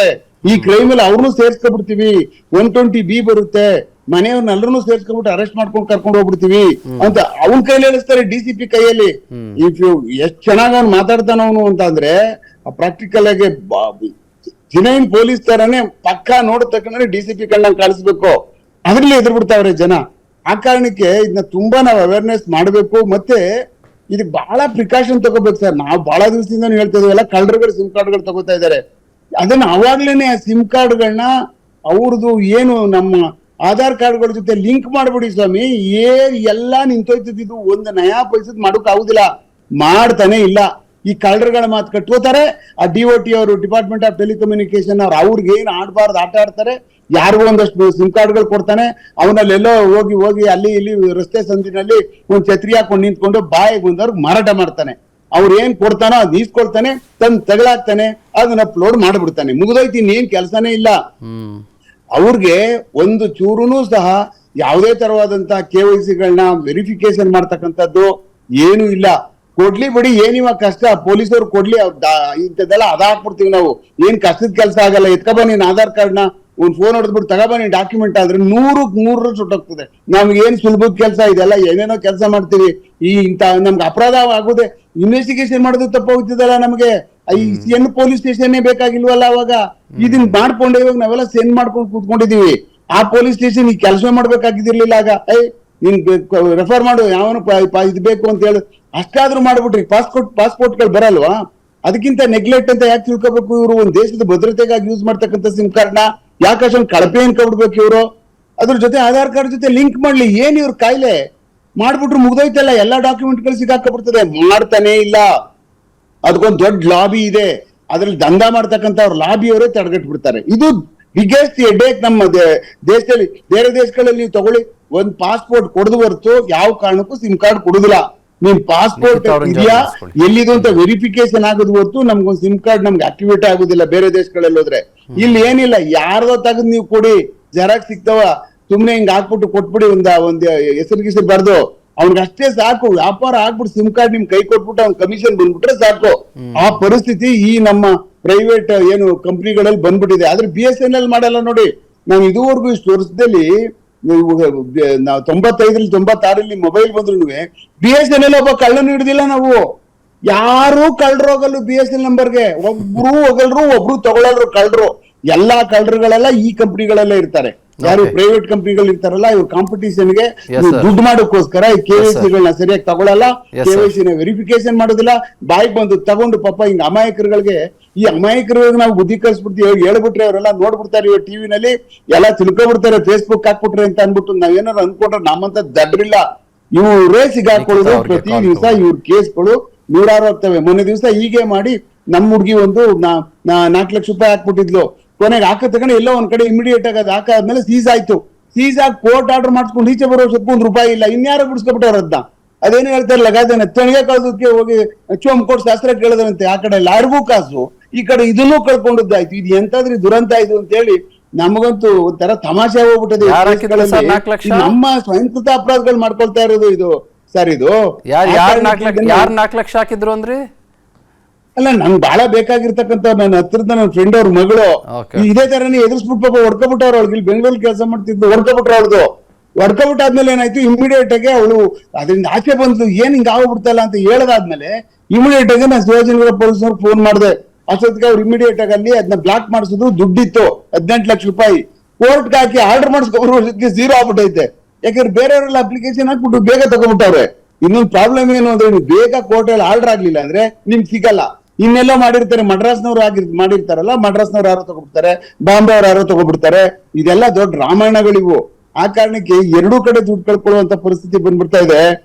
ಇದನ್ನ ನಾವು ಇದಕ್ಕೆ ಸರ್ಕಾರಗಳೇ ಇದಕ್ಕೆ ಏನಾದ್ರು ಕ್ರಮ, ನನ್ನ ಲೆಕ್ಕದಲ್ಲಿ ಬಹಳ ಅತ್ಯಂತ ಬೇಗ ಇದಕ್ಕೇನಾದ್ರೂ ಒಂದು ಸರ್ಕಾರಗಳ ಕ್ರಮ ತಗೋಬೇಕು. ಅವ್ರು ಸುಮ್ನೆ ಹಿಂಗ್ ನೋಡ್ಕೊಬಿಟ್ಟು ಇನ್ನೊಂದು 20 ಪೊಲೀಸ್ ಸ್ಟೇಷನ್ ಮಾಡ್ಕೊಳ್ಳಿ ಅಂತ ಹೇಳ್ಬಿಟ್ಟು ಕೆಲ್ಸಕ್ಕೆ ಬರೋ ತರ ಮಾಡ್ಕೊಂಡು ಏನು ಪ್ರಯೋಜನ ಆಗುದಿಲ್ಲ. ಬಹಳ ಇನ್ನೂ ತುಂಬಾ ಸೈಬರ್ ಕ್ರೈಮ್ಗಳಾಗ್ತವೆ. ಆ ಕಾರಣಕ್ಕೆ ಇವೆಲ್ಲ ತಡೆಗಟ್ಟಬೇಕಾದ್ರೆ ದೇಶದ ಭದ್ರತೆಗೆ ನಾವು ಬಹಳ ಬಲಿಷ್ಠವಾದಂತ ಭದ್ರತೆನ ನಾವು ಮಾಡ್ಕೋಬೇಕು. ಅಂದ್ರೆ ಈ ಸಿಮ್ ಕಾರ್ಡ್ಗಳಿಗೆ ನಾವು ಸರಿಯಾದಂತ ರೀತಿಯಲ್ಲಿ ಬಲಿ ಹಾಕ್ಲಿಲ್ಲ, ನಾವೇ ಬಲಿ ಆಗ್ಬಿಡ್ತೀವಿ ನಾವು. Well said sir, very well said sir, and thanks for joining sir. Anant Prabhu ಅವ್ರಿಗೊಂದು ಪ್ರಶ್ನೆ ಇದೆ, ಬಟ್ ಇವಾಗಲ್ಲ, ಒಂದು ಸ್ಮಾಲ್ ಬ್ರೇಕ್ ತಗೊಂಡು ಬರ್ತೀನಿ. ಬ್ರೇಕ್ನ ನಂತರದಲ್ಲಿ ನನಗಿರುವ ಒಂದು ಪ್ರಶ್ನೆ ಏನು ಅಂತಂದ್ರೆ, ಬಹುಶಃ ಬಹಳ ಜನಕ್ಕೆ ಇರಬಹುದಾಗಿರುವ ಪ್ರಶ್ನೆ, ಈ OTP ಸ್ಕ್ಯಾಮ್ ಅಂತ ಕರೀತಾರಲ್ಲ, ಈ ಕೊರಿಯರ್ ಬಗ್ಗೆ ಸಿಕ್ಕಾಪಟ್ಟೆ ಏನೇನು ಅವೇರ್ನೆಸ್ ಮಾಡ್ತಿರ್ತಾರೆ. ಕೆಲವು ವಿಡಿಯೋಗಳನ್ನು ನೀವು ಇನ್ಸ್ಟಾಗ್ರಾಮ್ನಲ್ಲಿ, ಫೇಸ್ಬುಕ್ಕಲ್ಲಿ ಗಮನಿಸ್ತಾ ಇರ್ತೀವಿ. ಯಾವುದೋ ನಿಮ್ಮ ಮನೆಗೆ ಒಂದು ಕೊರಿಯರ್ ಬಂದಿದೆ ಅಂತ ಯಾವನೋ ಒಬ್ಬ ಬರ್ತಾನೆ, ಇಲ್ಲ ಅಂತ ಹೇಳ್ತೀರಿ ನೀವು, ಅಥವಾ ನೀವು ಫೋನ್ ಮಾಡ್ತಾರೆ ಯಾವನೋ ಒಬ್ಬ, ಅದನ್ನು ನೀವು ರಿಸೀವ್ ಮಾಡ್ತೀರಿ. ಅವಾಗ ಇಲ್ಲ ನಾನು ಆರ್ಡರ್ ಮಾಡಿಲ್ಲ ಅಂತ ಹೇಳಿದಾಗ, ಇದನ್ನು ಕ್ಯಾನ್ಸಲ್ ಮಾಡೋಕ್ಕೊಂದು OTP ಕೊಡಿ ಅಂತ ಅವ್ನು ಕೇಳ್ತಾನೆ. ಯಾವುದೋ ಒಂದು OTP ಬಂದಿರುತ್ತೆ, ನೀವು ಹೇಳ್ಬಿಡ್ತೀರಿ. ಆಗ ಅಂದರೆ ನೀವೇನೂ ಮಾಡಿರಲ್ಲ, ನೀವೇನು ಟ್ರಾನ್ಸಾಕ್ಷನ್ ಮಾಡಿರಲ್ಲ, ಒಂದು ಯಾವುದೋ ಒಂದು 6 ಡಿಜಿಟಿನ ನಂಬರ್ ಹೇಳ್ತೀರಿಯಪ್ಪ, ಅಷ್ಟಕ್ಕೆ ಮಾತ್ರನ ನಿಮ್ಮ ಅಕೌಂಟಿಂದ ದುಡ್ಡು ಹೆಂಗೆ ಹೋಗ್ಬಿಡುತ್ತೆ? ನನಗೆ ಇದು ಗೊತ್ತಾಗಲಿಲ್ಲ. ಈ ಕೊರಿಯರ್ ಸ್ಕ್ಯಾಮ್ ಗೊತ್ತಾಯಿತು, ಅಡ್ರೆಸ್ ಕದೀತಾರೆ, ಬೇರೆ ಕದೀತಾರೆ, ಡೇಟಾ ಮಾರ್ಕೊಳ್ಳೋರಿಂದ ತೊಗೊಳ್ತಾರೆ, ಆಮೇಲೆ ಸೆಕ್ಸ್ಟಾರ್ಷನ್ ಗೊತ್ತು, ವಿಡಿಯೋ ಕಾಲ್ ಬಂದುಬಿಡುತ್ತೆ ವಾಟ್ಸಪ್ಪಲ್ಲಿ, ಅದನ್ನು ರೆಕಾರ್ಡ್ ಮಾಡ್ಕೊಂಡ್ಬಿಡ್ತಾರೆ, ಅದಾದಮೇಲೆ ಸೆಕ್ಸ್ಟಾರ್ಷನ್ ಮಾಡ್ತಾರೆ, ಅದು ಬೇರೆ ಏನೇನೋ ಇದೆ. ಇದೇ ಥರ ಸುಮಾರು ಸ್ಕ್ಯಾಮ್ಗಳಿದೆ.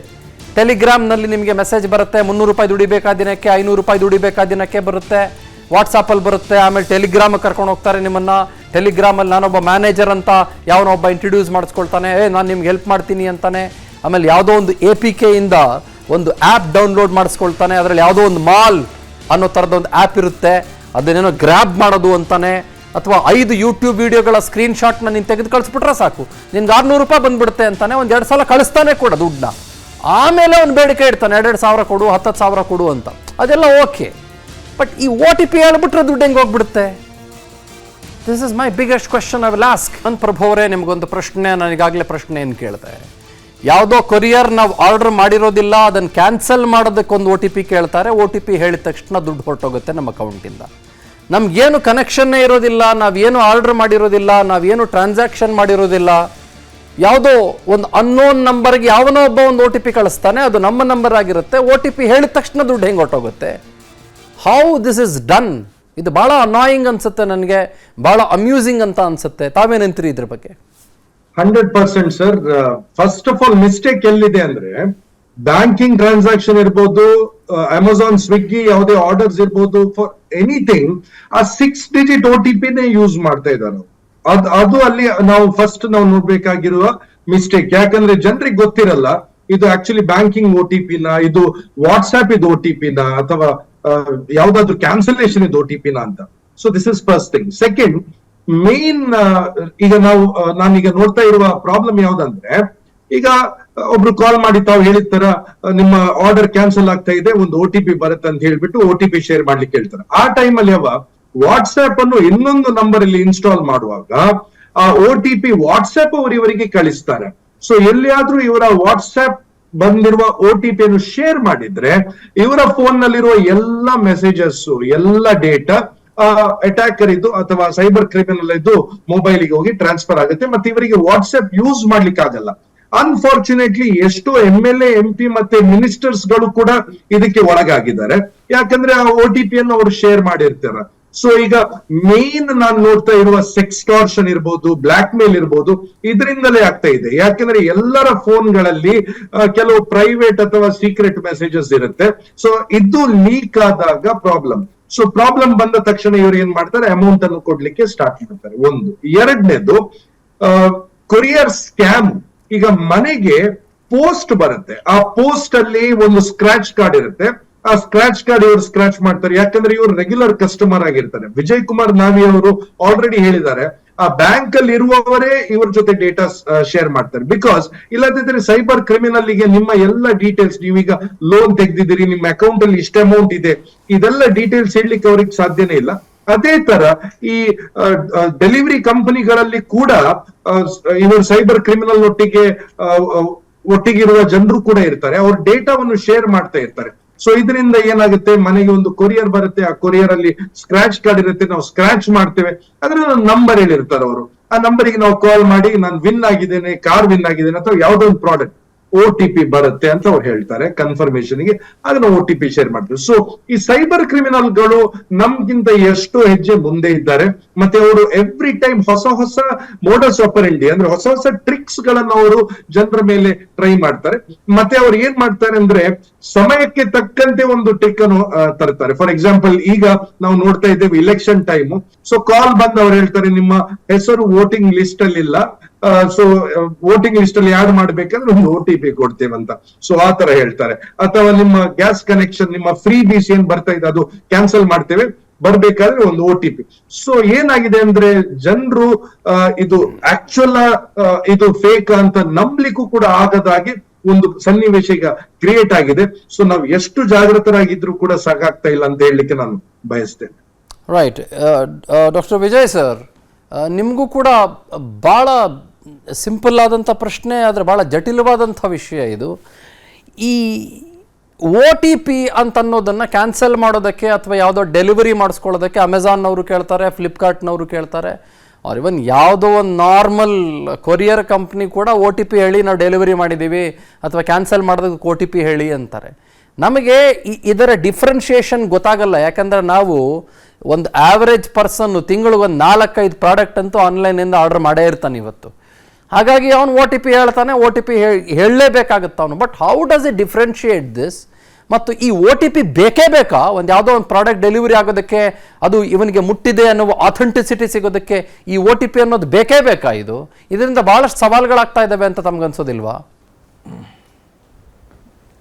ಇದು ಒಂಥರ ಸೆಕ್ಯೂರಿಟಿ ಫೇಲ್ಯೂರ್ ಅಂತ ಹೇಳ್ಬೋದು. ನಾವು ಈಗ OTP ಕೇಳೋ ಅಂಥ ಕಂಪ್ನಿಗಳು ಯಾವುದಿದೆ ಅದು ಬೇರೆ ರೀತಿಯೊಳಗೂ ಆ ಅಕ್ನಾಲೇಜ್ಮೆಂಟನ್ನು ತೊಗೊಳ್ಬೋದು.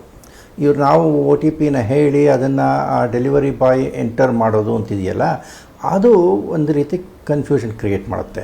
ಇವಾಗ ನಮ್ಮ ಆ್ಯಪ್ ಒಳಗೆ ಆ್ಯಪ್ನೊಳಗೇ ನಾವು ಡೆಲಿವರಿ ರಿಸೀವ್ಡ್ ಅಂತಲೇ ಏನೋ ಕನ್ಫರ್ಮೇಷನ್ ಕೊಟ್ಟು ಅದು ಡೈರೆಕ್ಟಾಗಿ ಕಂಪ್ನಿಗೆ ಹೋಗೋದಾದರೆ ನಮಗೆ ಈ OTPನ ಇನ್ನೊಬ್ಬರಿಗೆ ಹೇಳೋ ವಿಚಾರ ಅದು ಯಾರಿಗೂ ಅದು ಅಭ್ಯಾಸ ಆಗೋದಿಲ್ಲ. ಈಗ ಎಲ್ಲರಿಗೂ ಅದು ಗೊತ್ತು. ಅಮೆಝಾನ್ನವ್ರು ಕೊಟ್ಟ ತಕ್ಷಣ ಅಥವಾ ಸ್ವಿಗ್ಗಿನವ್ರು ಕೊಟ್ಟ ತಕ್ಷಣ ಒಂದು OTP ಕೇಳ್ತಾನೆ, ನಾವು ಹೇಳಬೇಕು ಅಂತ. ಸೊ ಕೊರಿಯರ್ ಇರೋ ವಿಷಯಗಳಲ್ಲೆಲ್ಲ ಈ ರೀತಿ OTPನ ಡೆಲಿವರಿ ಬಾಯ್ಗೆ ಹೇಳೋದು ಒಂದು ಕಾಮನ್ ಪ್ರಾಕ್ಟೀಸ್ ಆಗಿಬಿಟ್ಟಿದೆ. ಈ ಕಾಮನ್ ಪ್ರಾಕ್ಟೀಸ್ ಮಾಡಿರೋದು ಯಾರು?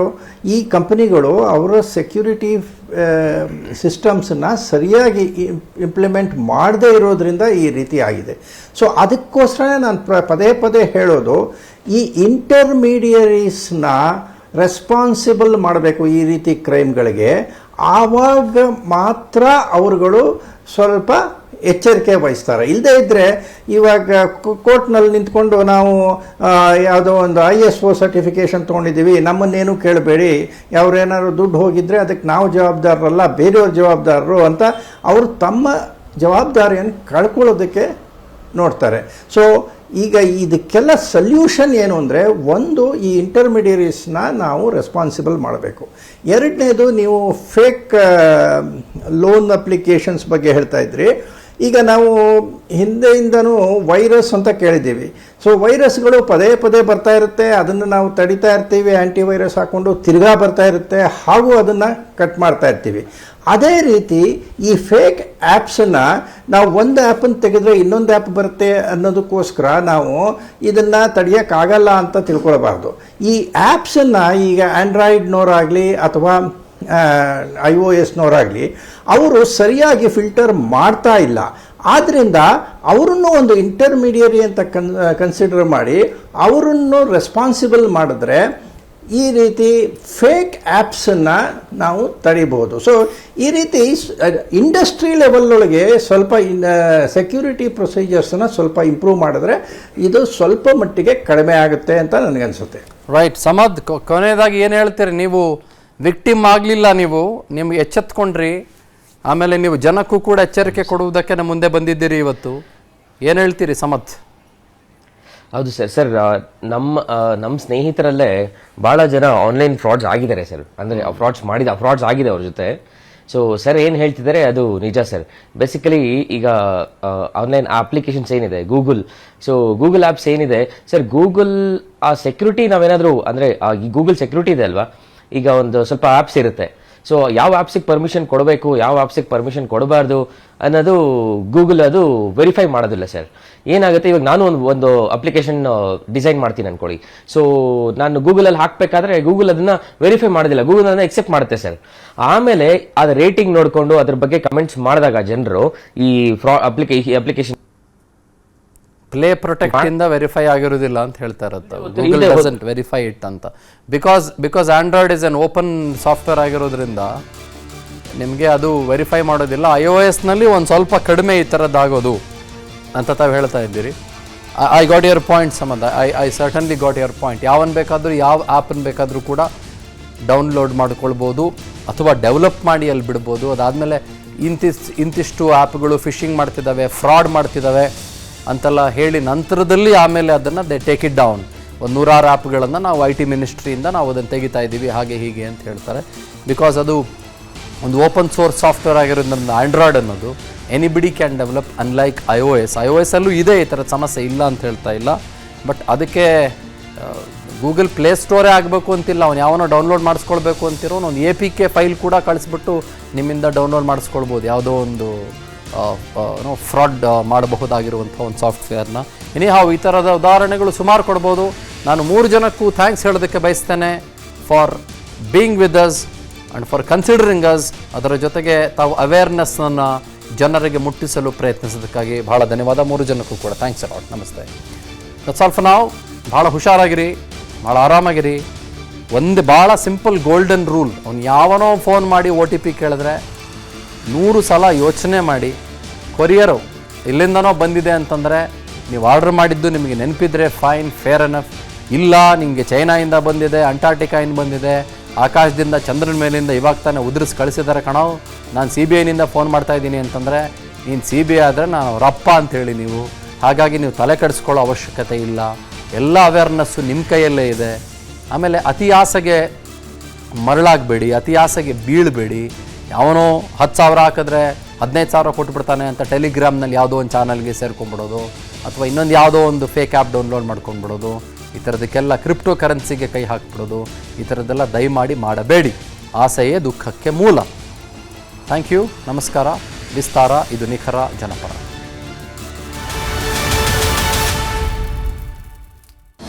ಅನುಕ್ಷಣದ ಸುದ್ದಿಗಳಿಗಾಗಿ Vistara news YouTube channel subscribe ಮಾಡಿ.